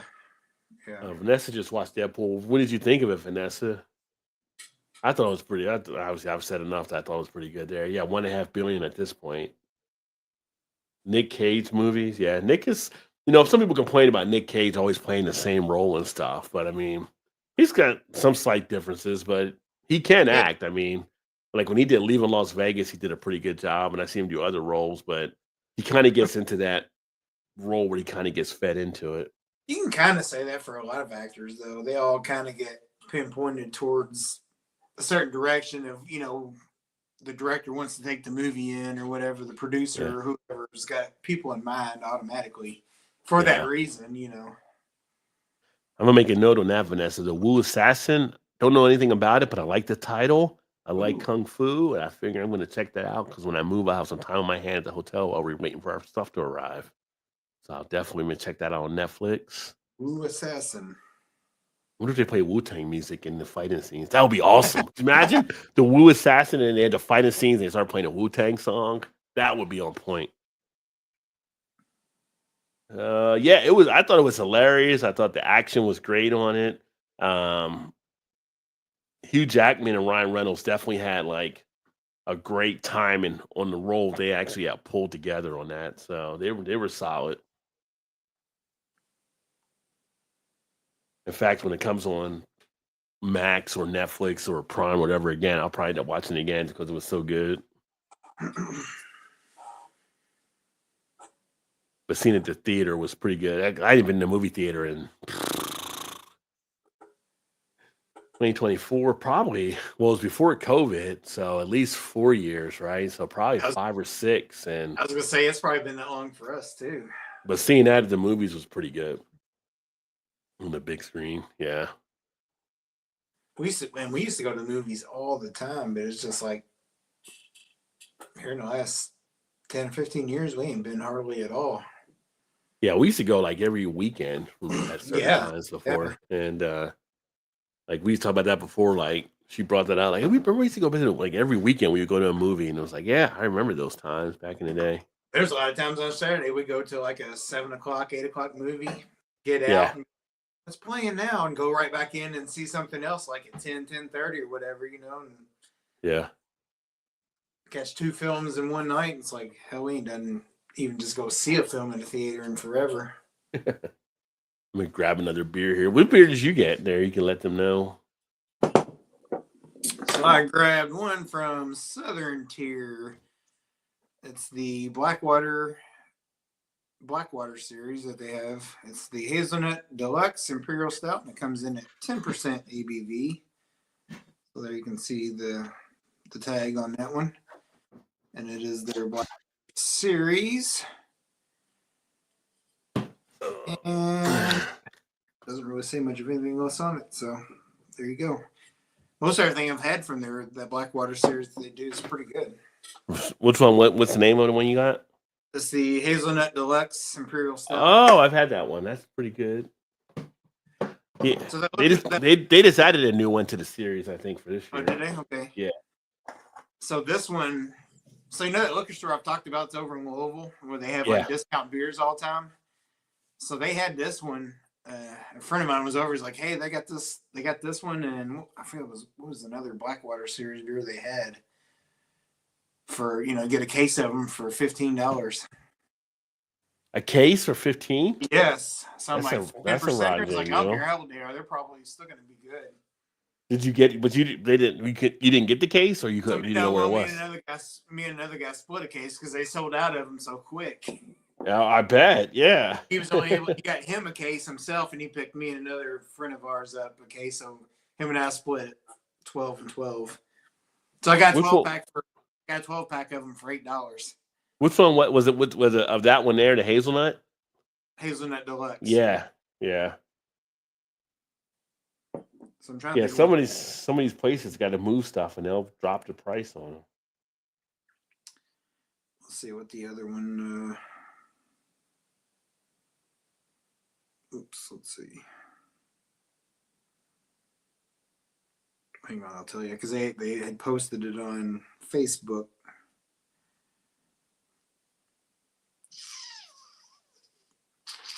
Oh, it was that one and the Mocha Imperial Stout. Oh, okay. And the one he was gonna get one of each, because I was like, oh, I want to get the Mocha because I can't remember if I've had that one or not. And he's like, no, they sold out of that one first. Southern Tier Mocha Imperial. But they do all kinds of closeout stuff all the time. Oh, I didn't have the Imperial one. The Mocha, 10% ABV on that one too. MOKAH. A lot of people like it. Friends average 4.22. Everyone 4.16. So Yeah. So yeah, they always about once a week or once every couple weeks. They always run a pretty good special on things. yeah. Like I said, a lot of times you got to watch because IPAs could be a little bit outdated sometimes. Oh yeah. For the most part, though, they're usually like stouts and stuff that are like that. So I'm like, okay, and they're usually high ABV ones. And because I got that's where I got that cherry tart Speedway stout. I got a case of it for $15, and they're 12%. So I'm like, the cherry tart. Ain't nothing wrong with that. 12%. That's gonna last for a while. The Trogs Graffiti Highway Double IPA. This is another 19.2 ounce can. My store just stacks up with these. Nice. 9.5% ABV. So I was going to do a review on it, but I'm like, hell, I'm just going to drink it now. So a 9.5 at that. Yeah. On the big boy like well, that. the other one was 9. So okay. Yeah. To that point in my life, like I don't got to do a review on everything. You're right. Well, I told you that for years. I'm like, just drink it anyway. And then I'm like, damn, I should have done a review on that thing. Yeah. This is the life I live, folks. Damned if I do, damned if I don't. It's tough being a beer reviewer. I think I'm gonna try to do some videos over the weekend. Probably just be by myself, but I'm gonna keep going, keep plowing along, and see what happens. Oh yeah. She might jump back. Can she smell or taste or anything right now? Yeah. Okay. Yeah, she's actually pretty good today now, so I don't think she had anything major. I just think she was kind of like really tired there for a couple of days, and then just yeah. Good. Kate's had been in some great movies in the 80s, and Raising Arizona is an awesome movie. Wild at Heart, another one. Birdie. I never saw Birdie. I never saw Moonstruck. No Moonstruck. But I never watched it. But Raising Arizona is one of my favorite comedies to actually watch. Yeah, I never saw Birdie either. I like the moment though when Captain America was showing up, but it's the guy from the Fantastic Four. Yeah, he's when he was the Human Torch from the Fantastic Four. Oh yeah, and he's expecting to say him because Deadpool wants to be an Avenger so bad, so he's like. He's about to say it. Like he's going to say Avengers Assemble. And he's like, flame on. And he's like, what?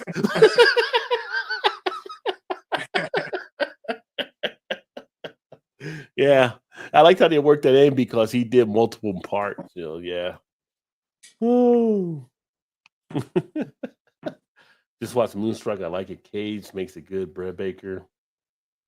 That was a young Cage back then, too. I saw an interesting movie with Nicolas Cage back in the 80s, and he was a vampire, which was pretty funny. It was him and Maria Conchita Alonso, which, as a young boy, I kind of like Maria Conchita Alonso, or as a young man at that time. But yeah. Unibrew, La Fin du Monde, in my belly now. That's a good one. Good one, JT. That's a good one. Little Canadian beer. I salute you, the Canadian beer. So I went over 1,000 people on TikTok, which was interesting. So, oh, nice. Yeah. Then it's like, oh, now you can do this over here if you want to, like another stage or whatever. So I don't know. TikTok might be turned off here at the end of the month of December. So who knows? Who knows? I'm like, is TikTok going to get canceled still or what? They've been saying that. They've been saying that for the last year and a half. So They were like, you would sell it or we would cut you off. Gonna pull the plug. You gonna pull the plug on TikTok? Come on, man. Yeah. Yeah. They don't want the Chinese to leak in on everybody's business. I feel like that would piss a lot of people off too. That would definitely piss off some people in the economy that rely on TikTok to make some money. Oh, So, yeah. yeah. Yeah.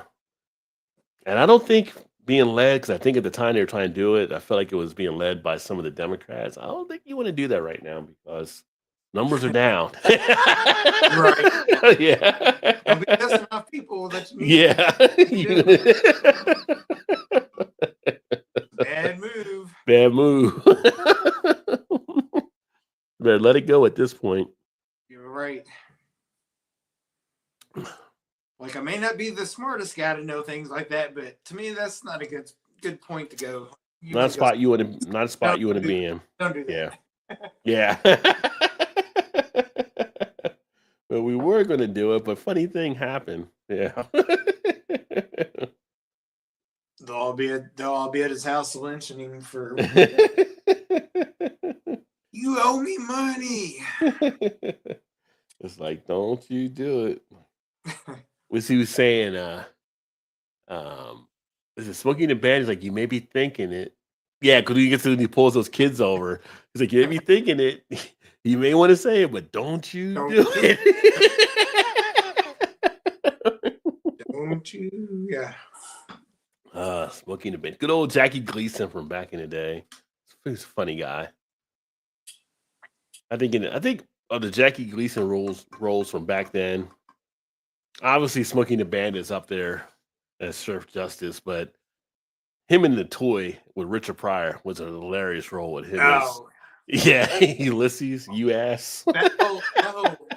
You know, he was great. But both of them in that movie were fantastic. That was yeah, they played well off of each other for sure. Makes me want to watch that again now. Yeah, that's an old movie right there. This is interesting. It's a little more sweeter than I would want it to be. Definitely. What was that one again? Tropical citrusy. The Graffiti Highway Double IPA. Right. Okay. Yeah, so this one. I wasn't sure what the style of it was. I didn't catch it the first time. Yeah, they turn up the malts here to get the ABV up, but it's almost a little too sweet for what I wanted to have. Huh. Yeah. Getting a little bit like pineapple and mango.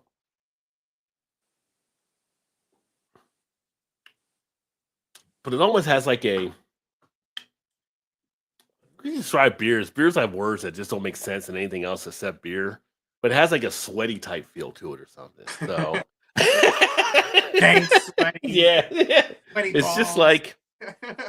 There's like something out there, like, it's just different about it. So is the sweetness, do you even get much of the bitterness in it at all? Or is it the sweetness? No, it's more the maltiness up front. It's more the sweetness that's coming into play. It's almost like biting into a peach. That's what it is. I don't usually eat peaches much, but like a little bit of a peach type appeal there too. So sort of a dryish type. Well, you're getting definitely some of the non-drying. It was funny, like the wet, right? But it's liquid. It's supposed to be wet, but it's got to get more of that wet appeal on the back, but not as drying out. But it lingers with a kind of that peach type feel or something. It's just, again, to me in my mind, it's like the texture is kind of a sweaty type texture. It's just weird. It's just different. Not hating on it, but it's just not as good as I expect from Trogue. Could be better. I feel like this is definitely not one I would want to drink more than probably one on. If it was in my glass, I would finish it, which I'm going to do here and stuff. But it's kind of like, all right, give me something like a lager or something to reset the palate, so to speak. Well, it's a shame too. It's in such a big container, also. So you're like, yeah. I got Whose idea was to put this in a 19.2? Yeah. Son of a.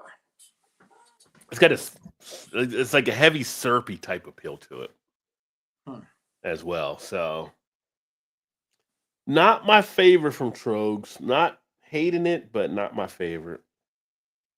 I'm gonna give it a 3.25 on Untapped there. Decent enough, but yeah.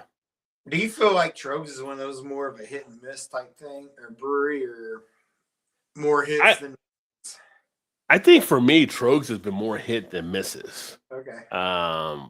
They've done a lot of good stuff. Like I just had one of their other beers I just did a review on recently. I can't remember the name of it now, it slipped my mind, and it was pretty solid. So overall, you get a lot of good things out of Trogs, but like any brewery, you'll come across something that's just not going to connect with you as much. It's not going to be that it, right? So it may not be a terrible beer like this one, but it's not to what you would expect standard wise when you're actually thinking about some of their stuff. Yeah. I was just looking at Untapped to see. I was like, I knew I've had some, but I couldn't remember exactly the ones that I had. I've had a handful of them.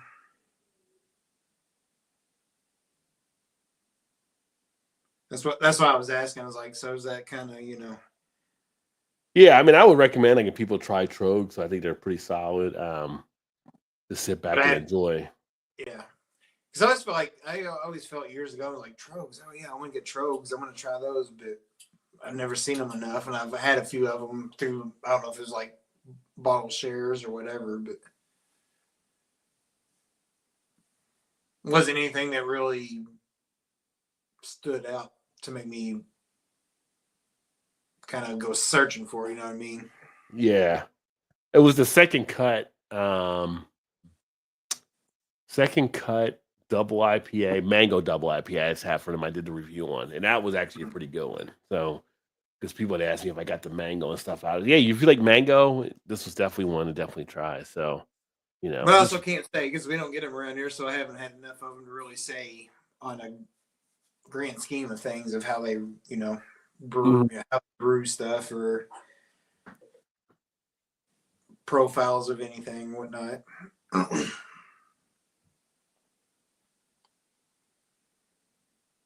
Yeah, I would definitely say worth a shot.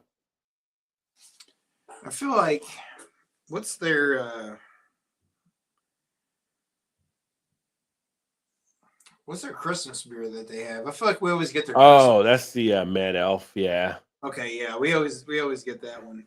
Because people are like buying that like crazy now because it came out like I think a couple weeks ago. So people look forward to that.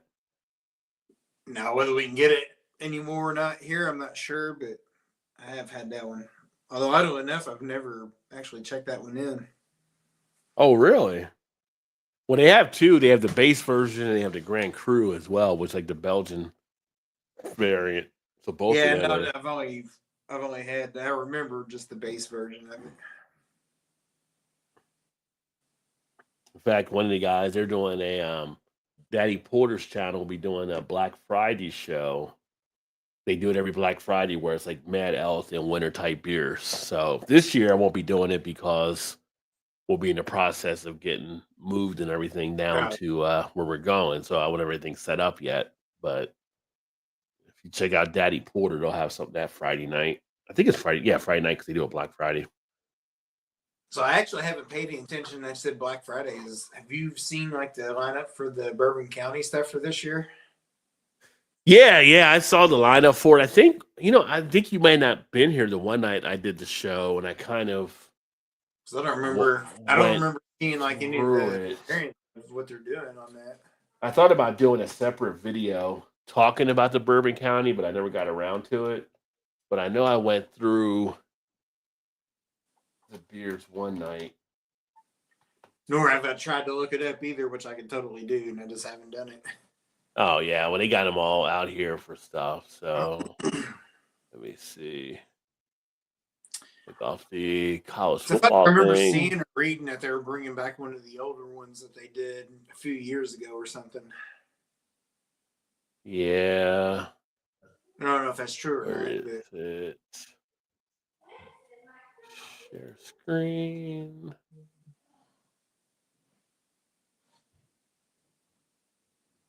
Let's see here. Is it up there? Yeah. So here's a Bourbon County. And obviously the original Which is funny. When the meet just meet up in New Jersey, I went to one of the stores to see what they had, and they still have bourbon counties that were still there. They just don't move them as quick in Jersey. I've Like seen from some last that's year on stuff. I've seen some that's from 2022. Yeah, I mean, we still got the 30-year anniversary one here at one of my spots that you can still get. It's $50 is what it was the cost of it, but it's got like 3 different bourbon barrel they had done on it. I had picked up one bottle when it came out, but I still haven't opened it up I yet. remember you getting that one. Yeah. So they got the vanilla rye stout is the one. They have a new take that they're actually doing. They have the macaroon stout, which will be one there. The Bardstown finished stout, so done with Bardstown barreling, and then they got the proprietary barley wine ale that they're bringing back. This one actually is pretty interesting. Terramint lime, guello peppers, and pinochello sugar added. And then that's all of them. So they're only doing the 5 this year. Yeah. I'm saying But the proprietary, you have to be, I believe, in Chicago right? usually. Yeah. Yeah. So yeah. then they're only doing 4 then. Yeah. But Bardstown was one that I wouldn't mind getting, of course. I mean, I don't mind getting them all, but Bardstown, I think, is a target for a lot of people. And then the macaroon and the vanilla rye wouldn't be bad either, obviously. I was going to say, the vanilla rye one sounds the best to me. Yeah.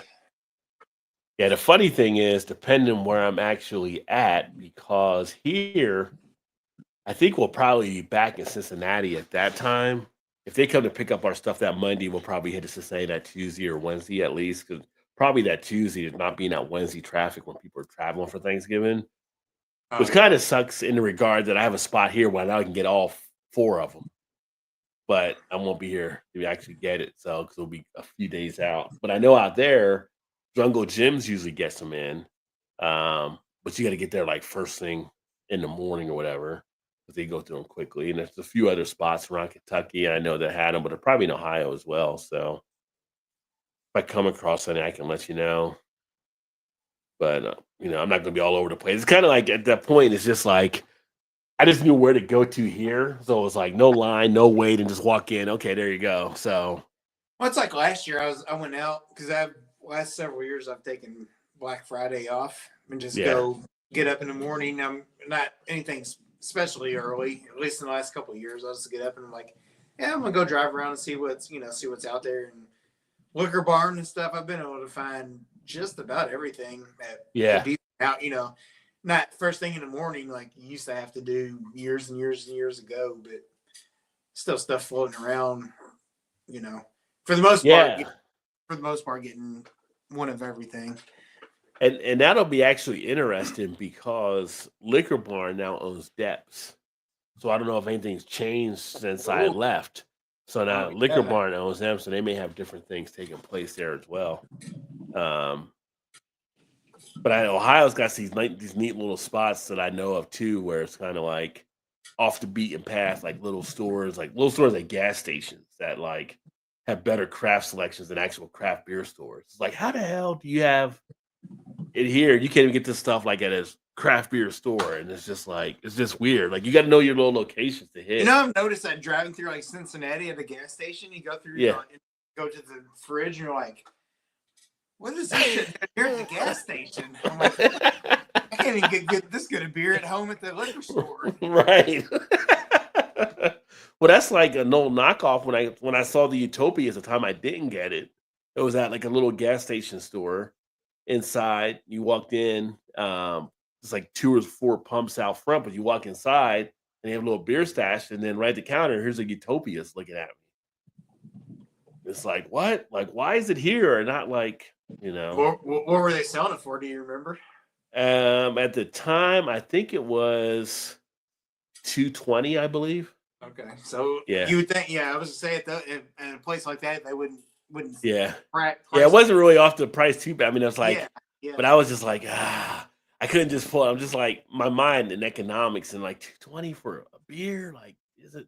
And then it's like, knowing what it goes for, if I wanted to get it, even resell it, is kind of higher now. But it's just like, I don't know. It's like my body, my mind is just like, I don't know if I can just legitimately going to pay that for a beer. Like, I definitely would like to try it one more time.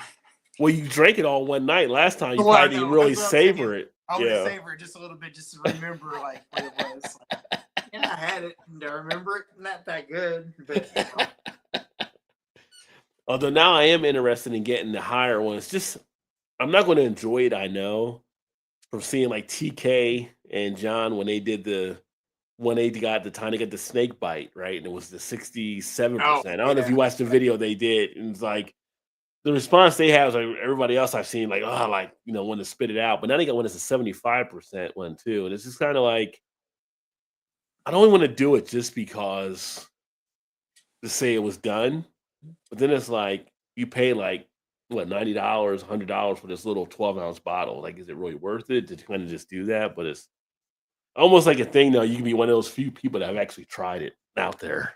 Well, that, and then you're also like basically drinking straight gasoline at that point, Right. Like, I'm better off going into fifth or something, Yeah. like Put down to the Circle K and buy a gallon for Yeah. $3 or $4 and be good. Yeah, I can get like a higher up Bardstown or something like that and be better off than drinking this. But yeah. That's when the beers become too much of the novelty at that point. But then again, it's like you said, it's like you could say, yeah, I've had that one. Yeah, I've had that one. It's the exclusivity of being actually Yeah, the one to try that, right? So it's like, yeah, I've done that. Yeah. I'm in that club. and then looking back, like back in the day when I first started drinking craft beers and stuff, and go stand in line at 4 or 5 o'clock in the morning for bourbon counties and stuff, because you didn't know, back then you just wanted the well things, you know what I mean? Like, Yeah. I want to get that, I'm gonna try that, and me and John and whoever would go and do all that kind of stuff, and it's like it was kind of Yeah. like, oh, look what I got. Oh, really? Are you gonna drink it? Nah, I'm just gonna keep it in my basement for 10 years and just see like, why am I doing this? Like, why am I doing? I've still got shit in my basement, in my fridge now. It's like, That's the one thing you begin to like. You're doing it with drink. beers, but you're like that. Yeah, it's got this. Blah blah blah. You can take it out of the package. Oh no, I never take it out of the package. Yeah, why would I like, do that? Yeah. Well, why'd you get it then? Because I just wanted to have it, but I can't take it Yeah, I out of wanted the to say package. it. Yeah.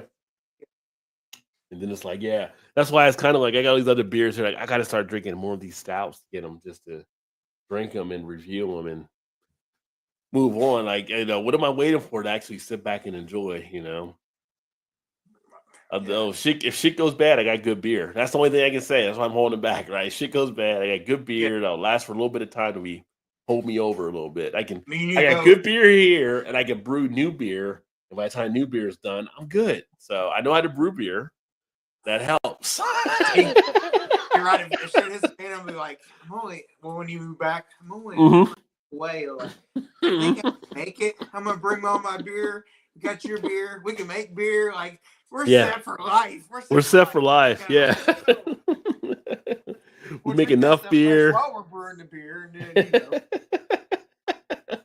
Okay, we got enough beer to get the finesses at this point, right? Yeah. So, Well, then it's like, oh, I don't know, that's a little far away. Can we make it? Can we make it? Yeah. Yeah, we got enough. Let's go. Let's give it a try.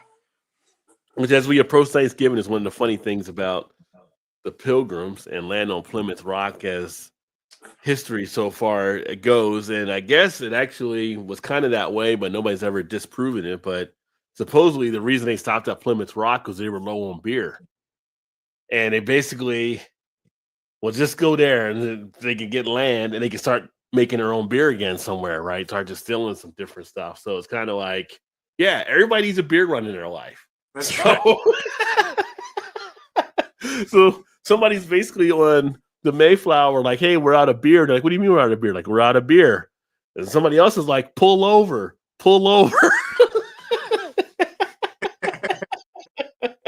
Like, we're turning it around. Here is space. Let's go. We're thirsty. We need something. Yeah. Need something to get us to the next stop. It's like, land there. I see grain, so we can make beer. Yeah. Yeah. Hot sweet. Let's do it. Let's go. This is what. Oh, never underestimate the power of a beer run. For sure. Yeah. Good old Thanksgiving on the way. The years kind of went through pretty quick now. Oh my gosh. We was talking about that at work today. I was like, I mean, blinking out, the year's over and we're starting all over again. It's like, man. Yeah. Is it because as you get older, you're more self-aware of conscious of time? As a little kid, you don't think about it. So it's like you never even think about, Well, little kids, you're always like feel like everything's forever away. Then when you're older, it feels like everything happens so quick. Yeah. As you get older, you're like, okay, so now you only got X amount of time left on the earth. So it's like you gotta slow down. It's going too damn fast. You're thinking about, I wonder if it's because when you get older, you cross that plateau, right? So as you become older, you become closer to the 18th hole than to the first hole, right? Like if you're looking at a golf course analogy. Yeah. So now you're like, hey, slow down. I'm not trying to end the round yet, Yeah, it's like we're just starting to back nine, so yeah. Not so fast. That's a good analogy right now. Like, yeah. I'm gonna hit it in the woods. I'm gonna hit it in the woods so I can stay around longer. You want to take a drop? Nope. I'm gonna find this golf ball. Go ahead. I'll catch up. I'm gonna take a little time here, so you may just want to, just let everybody play through. Rod and Todd's post-apocalyptic brewery. Who plays them in the movie? Ooh. That's interesting. You know what's funny? So one of my old jobs when I was working in Cincinnati, we actually had a kind of a discussion. Like we were all like working at a sales desk, and it was kind of like we made a movie. Like who would play everybody in the movie? And it was everybody trying to figure out who would play him. So for me, it was kind of about being like Cedric the Entertainer playing me. Is what it kind of worked out to be. Okay. Yeah. Well, I was gonna say it'd be like Denzel be playing you. Well, I appreciate it. Yeah. Because I got that "get your fucking hands off of me" roll down. Because every Denzel movie's got that get your fucking hands off of me. Cedric could probably work too, I guess. I don't know. Yeah, I'm a funny guy too, so I don't know. Yeah. For me, I have no idea. I feel like first thing comes to mind, and I'm not even sure why. I would be like Seth Rogen or something. Seth Rogen. Not really sure why, but kind of this goofy, dummy kind of, Well, Seth would be a funny guy to play you for sure. Yeah. I'm not really sure. And that's where I need Shannon's like, who would play me? And she'd be like, oh, it'd be like, she'd say something stupid like Bill Nye the Science Guy or something. I don't know. Something dumb. Yeah, Billy Bob Thornton, maybe. Billy Bob? Get the whiteboard, get the white beard on and stuff, and be like, yeah. I'm gonna message her and see if she answers. Post-apocalyptic brewery.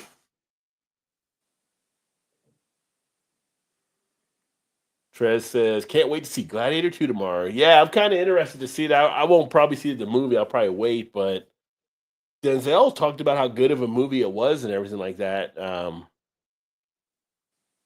Him and then the one guy from the HBO show, The Last of Us, is in it, and the guy that plays like the Gladiator. It's going to be a pretty good cast, so it'll be interesting. Yeah, I want to see that too. Is that tomorrow? Okay. I was thinking it was Thanksgiving weekend for some reason.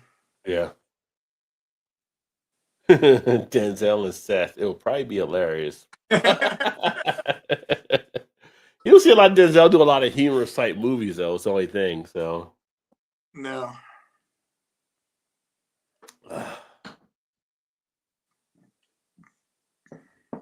I think he is. Although he was kind of funny to Remember the Titans, even though it wasn't really supposed to be, but he had it was really funny. He had some pretty good lines in that one. Yeah, him and Petey. Are you sure? No. Oh, that's such a classic movie. That is. I love that movie. Yeah. That's one of those ones too. You get so sucked into it every time when when he gets hit in that car wreck, it's like, God damn it! Like that and Scatman Carruthers and The Shining when he gets the axe. It's just like those are those roles that you get so deep and you forget that role with that punch coming up, and you're like, son of a bitch. Yeah. I knew it was coming. Why did I have to stop? What are you doing? Like, well, I got drawn into it. I couldn't help it. Like, I'm not crying. Somebody's cutting onions. Something in the air. I don't know what's going on. Yeah. Yeah, that movie pulls at the heartstrings for sure. One of these things I was looking on Facebook earlier, that one of those things, like one of these things have to go, and it was Major League, it was A Field of Dreams, it was Sandlot, I think, and it was another baseball movie. Bull Durham, maybe? It wasn't Bull Durham. It was something else. But I was like, the only one I didn't see was A Field of Dreams. I'm like, you know what? I need to watch that at some point. Oh, yeah. Well, I know. We've talked about it before. Yeah. You got and I'm like, I'm going to have this free time while we're waiting for stuff to get done. I might like pull it up and watch it on one of the movie things in the hotel. James Earl Jones, it's like, you got to watch it now just for that. Yeah. But I was like, the only one I was like, Field of Dreams, I guess, because that's the only one I haven't seen. The other ones I've seen, I can't let them go. You're right. Yeah. That is a hard choice. It's kind of like the football movies. Like if I gave you Remember the Titans, Brian's Song, I'd say nope. I didn't I was like, nope. In my mind, I want to say Varsity Blues, but I really can't say Varsity Blues because I haven't seen Varsity Blues. I know how many people are tied to Varsity Blues. That's a good one too.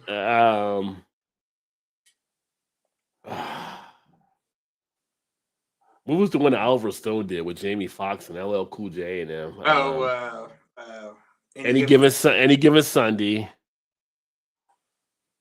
What I have for the fourth football movie? About Rudy? Yeah, Rudy. So if I give you Rudy, Any Given Sunday, Remember the Titans, and what was the other one I said? Brian's Song. Brian's Song. Which one do you get rid of?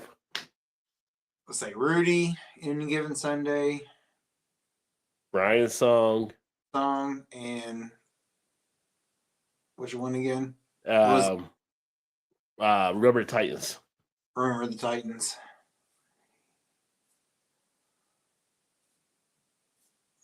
I mean, just because 3 of the 4 are true stories, I'd have to say Any Given Sunday's got to go. But Any Given Sunday is such a good flick. I know, no. Oh my God, that's so hard. Like Best of Times, another good one. But yeah, Program was another good one too. Program. Yeah. But I'm like, they're all good football flicks. So it's like, which one do you get rid of? It's like Varsity Blues. Like, that's so good too. Every time that's on TV, I was stopping watching. I don't even care because it's funny. It's like, I know it's supposed to be a really good movie. I just never got a chance to watch it. But I'm like, I take a look at I'm like, for me, of those movies. You know when I've never seen that football is North Dallas 40. That's actually a funny movie from back in the day. Yeah, that's a funny comedy from back in the 80s. That Nick Nolte in that one. Yeah. I don't know why I've never watched it, but I never have. You might have been younger when it came out, so you never got really back to watch it or anything like that. Yeah. Probably. The one that Rock did was pretty good. Gridiron Gang. That was actually a pretty good movie that he did back in the 90s, early 2000s, where he was like their kids were like in reform school or whatever. Oh yeah. Yeah, that was a pretty good one. What was the? You may have said it. I can't remember. The uniforms kind of looked. I think was James Caan in it. Well, it kind of looked like Florida State uniforms, sort of. Well, that was a Program, I think, with that one. Program, yeah. That's the one that Trez brought up too. Okay. Yeah. I thought somebody mentioned it, but I couldn't remember. Yeah. The Program. Yeah. Yeah, that was really good too. It's like, man. And I didn't even throw Wildcats out there. Oh, Wildcats. Oh. I used to love that as a kid. Like, I used to, almost what I liked about that movie most back then was the end credits when they were doing the rap thing. Oh, They yeah. they were singing. I was like, I think Forrest Whitaker's hunting down who messed up his car. Forrest Whitaker.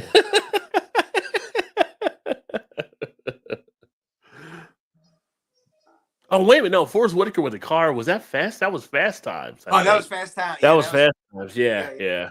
Because Wesley Snipes was in Wildcats. Yeah. James Earl Joey Zaval was, what is this, the later version of the post-apocalyptic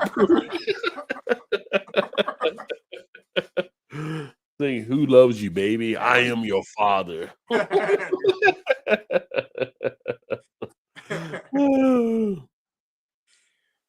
Oh my God! The teacher in Varsity Blues, they had a blast the night before the game. That was every kid's dream. Is that like the strip club things? I know about the strip club scene. Yes.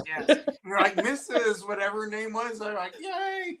I'm like, for one, those guys look like they were 30 years old going in there anyway, and they're supposed to be in high school, but buying beers all around and. Well, here's the thing. Although, I don't know about you, but I can't remember any teachers I'd want to see in a strip club back in the day. I remember having like one English teacher was pretty. It was different time back then compared to now. Like some of the teachers they get nowadays. I mean, that is probably true. Yeah. I feel like back in the day, every teacher was like 75 years old. All of our teachers were like ball breaker back in the day. Yes. Unless they were a substitute. Like I can remember 7th grade, we had a substitute one year. And she came in, and this was like, I was in 7th grade, so it was the end of the 70s, early 80s. So women were in the whole free movement, right? So she came in, and it was like no bra. And we all noticed it as young boys, like she had no bra on. And it just happened to be cold that day in the classrooms. We all kind of noticed that. Yeah, so. So which one of y'all turned it up? Like, hey, we're gonna see what's going on here. Or turned it down, I guess. But that was a substitute teacher, so yeah. We did have one cute English teacher in 8th grade. She was really cute. And as she says, as the kids say nowadays, she had the badunkadunk back then. So and we had a French teacher in 8th grade that was really cute as well. But most of the teachers were like, yeah, ball breaker or her sisters. It was just like, yeah. Ball breaker. Sure, if I could just see it again, I can identify it. So here's a funny thing. So if you got 4 movies, you got Porky's, you got Fast Times at Ridgemont High. Ooh. You've got Porky's, Fast Times at Ridgemont High, Weird Science, and would you put like Animal House in that maybe-ish? No. Yeah, we could put Animal House. I mean, we could put Animal House. That was late 70s, but Animal House, Weird Science, Porky's, and what was the other one I said?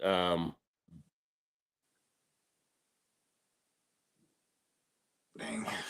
Porky's, instead of Animal House, Porky's, Fast Times at Ridgemont High. Fast Times, yeah. Weird Science, but instead of Animal House, Risky Business. Risky Business. Ooh. Which one do you throw out? Ooh. Porky's, Risky Business, Weird Science.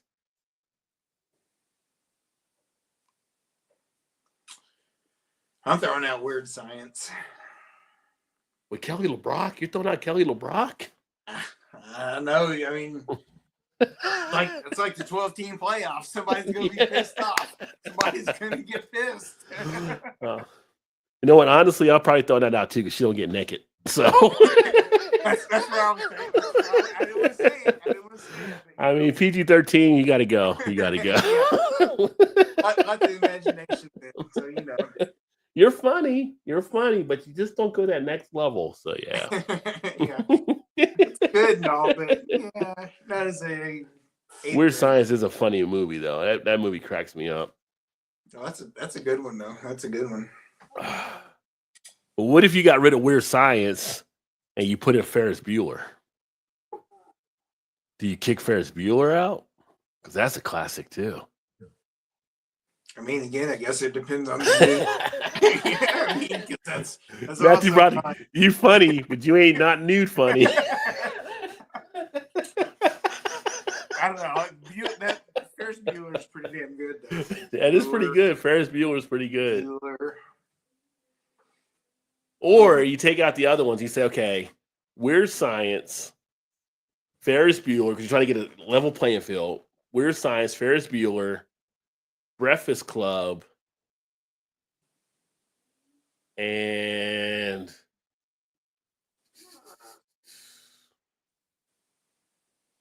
The Toy. Which one do you throw out? Because we know The Toy is a popular one. So The Toy, Ferris Bueller, Breakfast Club, and Weird Science. Which one are you throwing out? I'm still going Weird Science. Weird Science still? I think so. I mean, The Toy is pretty funny with Richard Pryor, Jackie Gleason, and Breakfast Club is kind of that leading classic with the Brat Pack, right? So, I mean, it'd be a and Ferris Bueller, yeah. Yeah, I'm not throwing The Toy or Ferris Bueller out. It'd be between Breakfast Club and Weird Science. I mean, it'd be kind of depends on the day, I think, for those two. I mean, none of us cannot hear Simple Minds and not think of the Breakfast Club. So, I mean, it's got the music parallel to it as well. One in those two, like Molly Ringwald played in every single movie back in the early 80s. Now, I will say 16 Candles was pretty funny, too. Yeah. I mean, that'd have been a good one to throw in there, too, but yeah. Yeah. Well, if you put in the Brat Pack movie, so if you got Breakfast Club, you got Weird Science, you got 16 Candles, and you've got St. Elmo's Fire. Which one do you throw out? Ooh. All Brat Pack. This is all Brat Pack radio. All Brat Pack all the time. Breakfast Club, St. Elmo's Fire, Weird Science, and what was the other one? Breakfast Club, Weird Science, 16 Candles. 16 Candles. Yeah. Oh my God. I mean, 16 Candles, you got the Donger say no more. So, I mean. It's kind of like sleep with one, date one, and marry one, I think. Like someone's got to go. and have an extra and revert and backup. So, yeah. Dang, I don't even know on that one. I think the best bet is throw them on the hat and just draw one and like that comes out, I guess. I think for me, I would throw out St. Elmo's Fire. I mean, that's what I was leaning also, but yeah, I think for me, let us know in the comments what you think. Which one of those would you send out from the Brat Pack movie? I'd say that'd probably be mine also. That's kind of where I was leaning, but I was like, man, I don't know. Says Wildcats on DVD, $5 from Walmart. I used to watch Wildcats until like old VHS was, stretched out, whatever. Like it was played so many times. Like, man, I used to love that movie. Goldie Hawn was a cutie back then too. I need to watch that again. I ain't seen that in forever either. I had a major crush on my Spanish teacher. My crazy ass actually approached her in high school. Just don't understand why the young men tell. Our French teacher was kind of that way too. Yeah. Who would have those seeing skinny, gap tooth Woody Harrelson that he'd be one in every 10 movies for the next 4 decades? Yeah, I mean Woody Harrelson put out a lot of good stuff. Yeah. Emerson, I'm throwing a flag, Todd. Weird Science is fucking hilarious. The bar scene alone. Yeah. The bar scene is classic in Weird. The bar scene in Weird Science is as classic as the smoking scene in the Breakfast Club, in my opinion. Those are the two scenes that are the best from those movies that crack me up, and they're both dealing with Anthony Michael Hall. Yes. Yeah. That's true. Little known fact: Ferris Bueller was originally cut as a kind of serious movie. The reason they were taking a day off because it was during the Cold War, and they assumed they die young. But then it's also interesting that he was also the guy in War Games that was a Cold War movie. True. Yeah. Full circle. Full circle, right? Want to play a game? Yeah, still know that computer voice. Yeah. But of those ones, St. Elmo's Fire was the one I'd have to let go for sure. Now, if I'd have took out St. Elmo's Fire and I put it in About Last Night, that would have been a little tougher because that was actually pretty good too. But that's a little bit more older from Brat Pack type stuff. That's what Demi Moore and Rob Lowe and all them. And yeah. I was gonna say I'm not sure I've seen that one, but now just James Belushi's brother and all them. Yeah. But they were like that was like one of the last Brat Pack type things. So that dude made a ton of money. The guy that directed all those films back in the 80s.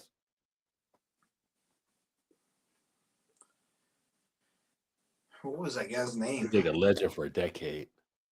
So here's another one. Let's play another game here. Let's go mafia movies. Oh. So 4 mafia movies on the table. Go to the board like Family Feud. Survey says no. We're going to give you Goodfellas. Going to give you Casino. Going to give you Godfather 1. And then we're going to give you, what's the other one I want to give for a mafia movie? Miller's Crossing. Which one do you throw out? Miller's Crossing, Godfather 1, Goodfellas, and Casino. I'm going to have to say Miller's Crossing because I've never seen it. Oh, my goodness. So now that you say that, I'm going to pull it up and I'm going to put it on my list. Oh, my God. You never seen it? And I can say I've never seen that. John Turturro, You Can't Kill Me Out Here in the Woods. Give me a chance. Oh, my God. And see, Emerson says, kick Casino. I'm going to have to say, of those movies, I feel like I'm with you, Emerson. I think Casino's the one I'd have to kick out. Hard to say, but I think that's the one I would have to go. As much as I love Casino, I feel like I got enough from Goodfellas. Miller's Crossing is a classic.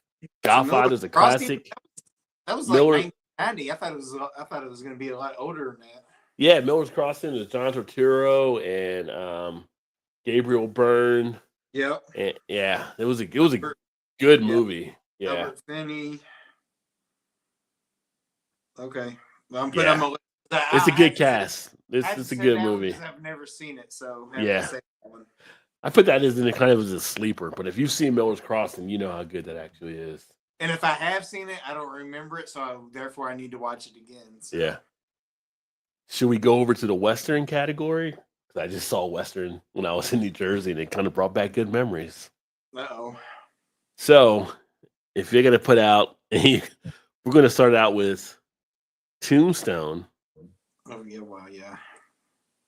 The Outlaw Josie Wales. The Good, the Bad, the Ugly. And I don't want to do all Eastwood Westerns. I'm trying to think of another one there. I mean, you almost kind of have to, though, really. It's kind of like a... Yeah, because in my mind, I want to say Pale Rider, but I feel like that's giving you 3 Eastwoods. So it's easy to kick out an Eastwood one because you got 2 other ones, right? So, let's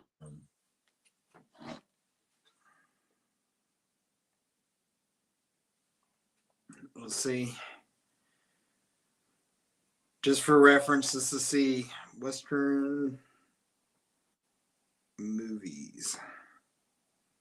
Actually, I don't even think it's fair putting the Good and the Bad and Ugly. I feel like the Good and the Bad and Ugly would get kicked out because that's like in such an older Western. But I just saw Outlaw Josie Wells again. It was such a good flick. So you said Tombstone? Tombstone. I was thinking Tombstone, Outlaw Josie Wells. I can't say Wyatt Earp because you know Wyatt Earp would get kicked with Kevin Costner. Well, I mean, let's see. So this, I want to say Yuma 310 or whatever was actually another good Western. That was with Russell Crowe and we got several here. Let's see, that came up. yeah, Steve Buscemi was also Miller's Crossing, right, Emerson? Yeah. Oh, Yeah, that was. I don't know this. So Dancing with Wolves come up as a Western. I don't know. Would you really count that? I as mean, a Western? it was like out west, post Civil War type stuff, right? Or was it post Civil War or during the settlement? I mean, I think it was kind of during the Civil War. Yeah, it was kind of westernish, but I wouldn't say kind of a western like you think about it. And then Tombstone, Unforgiven. Unforgiven will be another one. Yeah, so if you had Tombstone and Unforgiven, again, that's another Eastwood, right? I was gonna say it's another Eastwood movie though. So another great Blazing one. Saddles came up as. Yeah, but that's a comedy. But nobody's kicking Blazing Saddles. It's just You're like right. Yeah, I mean, I would do Blazing Saddles with like Smokey and the Bandit or something like a comedy type thing. Silverado, The Good, the Bad, the Ugly, which Yeah, it's good, classic. Yeah, a little more dated because it's older, late 60s. there's all kinds. Desperado was kind of a western. Yeah, they're all Clint Eastwood movies for the most part. It seems. Antonio Banderas, when he did Desperado, was kind of a western. I was trying to throw some other ones out there besides True Grit. True Grit, the old one, the original or the remake? Either one. Yeah. Either one.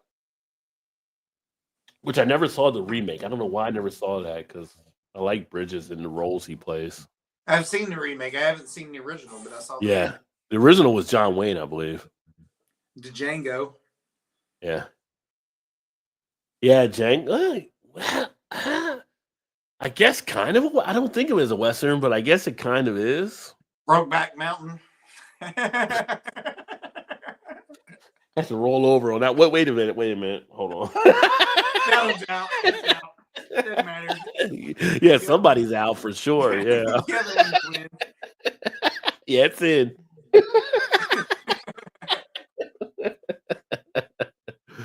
Oh, be careful as you cannot break up the Sergio Leone trilogy. Right. So the Good, Bad, the Ugly, and the other ones that he did the spaghetti westerns. I mean, Sergio Leone did all of those. How the West Was Won. My mom loves that. That's her favorite western. All right, let's see here. The 50 greatest Western movies ever made. There was one that was done with all the gangs, and they were all actual brothers, the Carradines, the Keaches. What movie was that? Because that's actually a pretty good western too.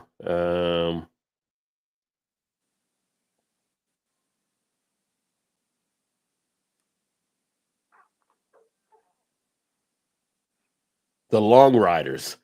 If you like western movies, The Long Riders is actually a pretty cool one because it has like Stacy Keach and his brother, the Carradines are in it, and they're all like actual brothers that play the gang brothers. So I just pulled up like the 50 greatest Western movies. The number one I've never even heard of. What is that? Called The Searchers. Oh, I've never seen The Searchers. It's got John Wayne and John Ford. Oh, that's an old one then. Yeah, 1956. Yeah. Unforgiven is number 2. Good movie. Good movie. Once Upon a Time in the West is 3, which is 1960s. Stagecoach, McCabe, and Miss Miller. I've heard of that one, but I've never seen that one. That was from 71. These are a lot of old ones. Red River, it's 1948. Dang, these are all the Westerns are all from like the 50s. Yeah. I guess it kind of makes sense if you think about it, you know. Oh, here's one from number 10 is Meek's Cutoff. Have you ever heard of that one? I never heard of that one. When did that come out? 2010. No, that's one I have not heard of. It's a tale of the survival of the Oregon Trail. The game? Oregon Trail? Yeah, well, I mean, I guess it could be. Oh, Never heard of that one. a fistful of dollars. I forgot about that one. Magnificent Seven. Good to bad to ugly. Okay. Yeah, Oh, as there was far- an old Django movie that was done in 1966, so it might have been that I one. was to they were say the one that Yeah. Jamie Foxx was in. That was that was the remake. Yeah. Well, kind of a little bit different storyline, but yeah. Well, yeah. Yeah. Based on Rio Bravo. Open Range. That's another one that was a good one. Open Range was a good one. Robert Duvall. That had Costner as well. She wore a yellow ribbon.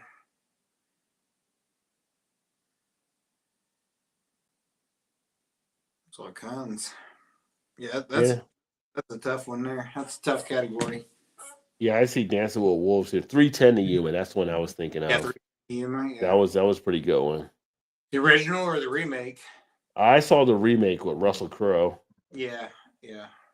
Him and Christian Bale. Yeah, I never saw the original of that one. Oh, they got Django under the new Django under Western too. That was pretty good. I've seen that one. They got that Dark Tower under here, the Stephen King movie. I thought it was just a horror movie. I wonder if the Quentin Tarantino movie with Samuel L. Jackson when they're going out west and he's got that was dang,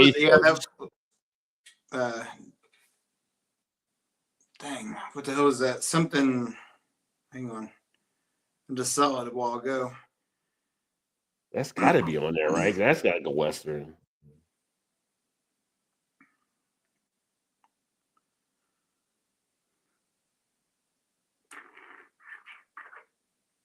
Oh no, maybe not.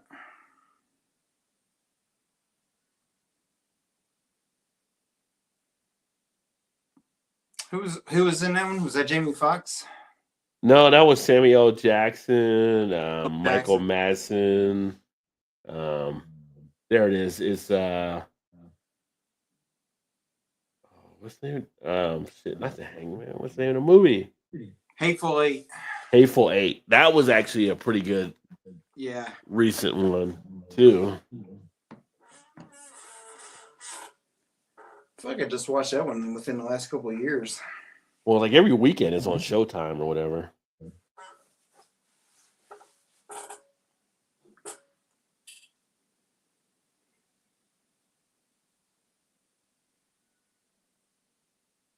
Yeah. Stuff category. My dad used to love all the westerns.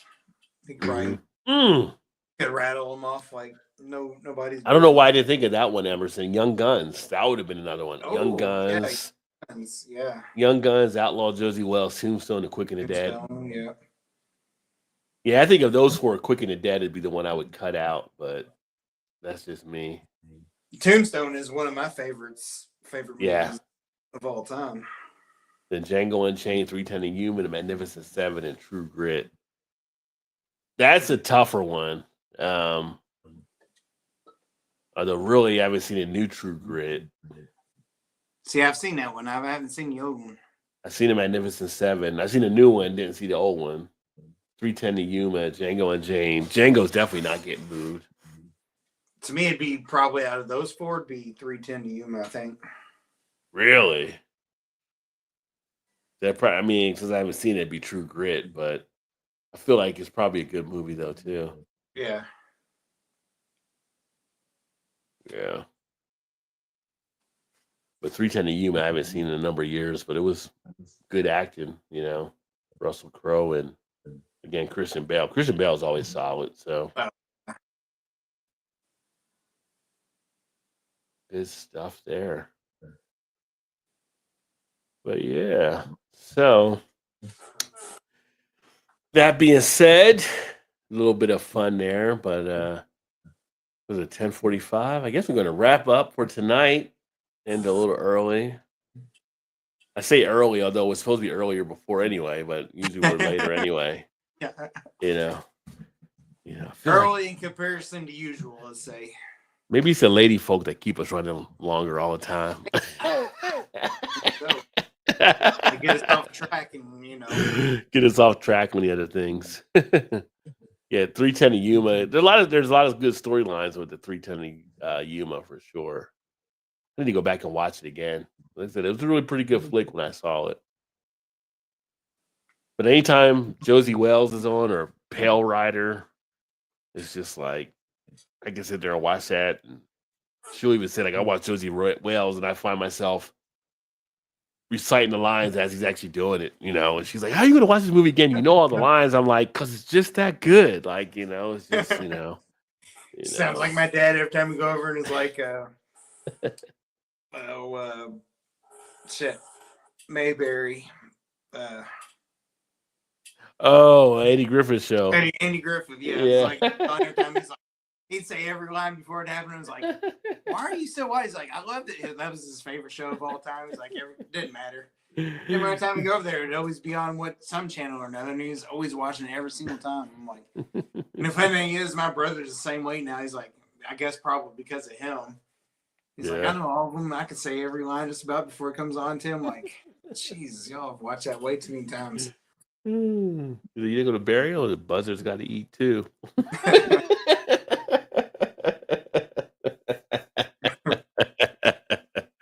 Yeah. But that's the fun. That's the escape that movies bring us and stuff. So That's true. Yep. yeah. Just kind of put everything in the past and just forget about the real world, Yeah. Just take a break, which I think all of us at a certain point nowadays can use a break when we can get absolutely. it. Yeah.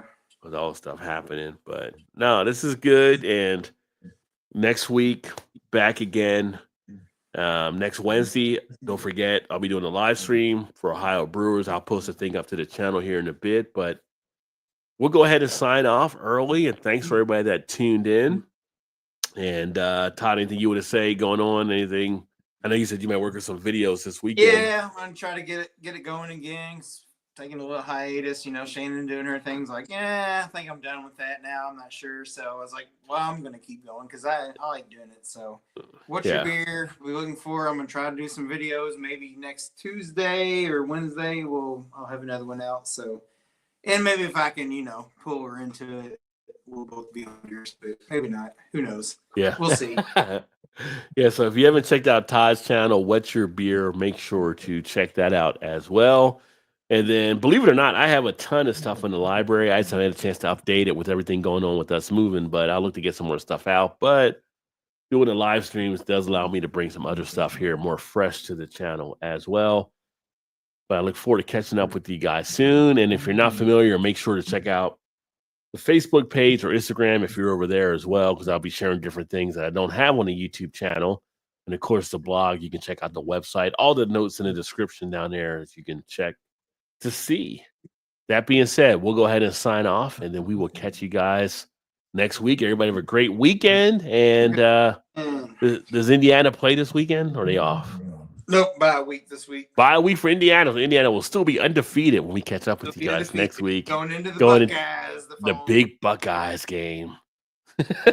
Oh no. They play Northwestern, so yeah, it'll be the battles of the undefeated. It'd be funny if Ohio State does trip over Northwestern this weekend now. That would be funny. I almost kind of hope it doesn't happen because then they'll be out for, the biggest revenge. Oh, I forgot about the poll. So tomorrow night, Netflix, finally, after all these months, Jake Paul, Mike Tyson fight. 75% of you thought it will be a knockout for either Tyson or Paul. 11% thought a split decision for Tyson or Paul, and 11% thought it will end in a draw.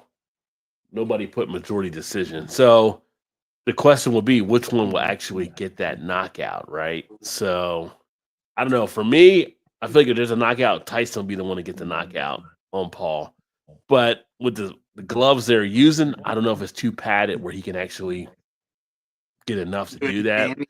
But I would Yeah. love to see. I would love to see it and just like end this whole Paul farce that's taking Or- place. We can throw out the other question: is does Tyson bite his ear off?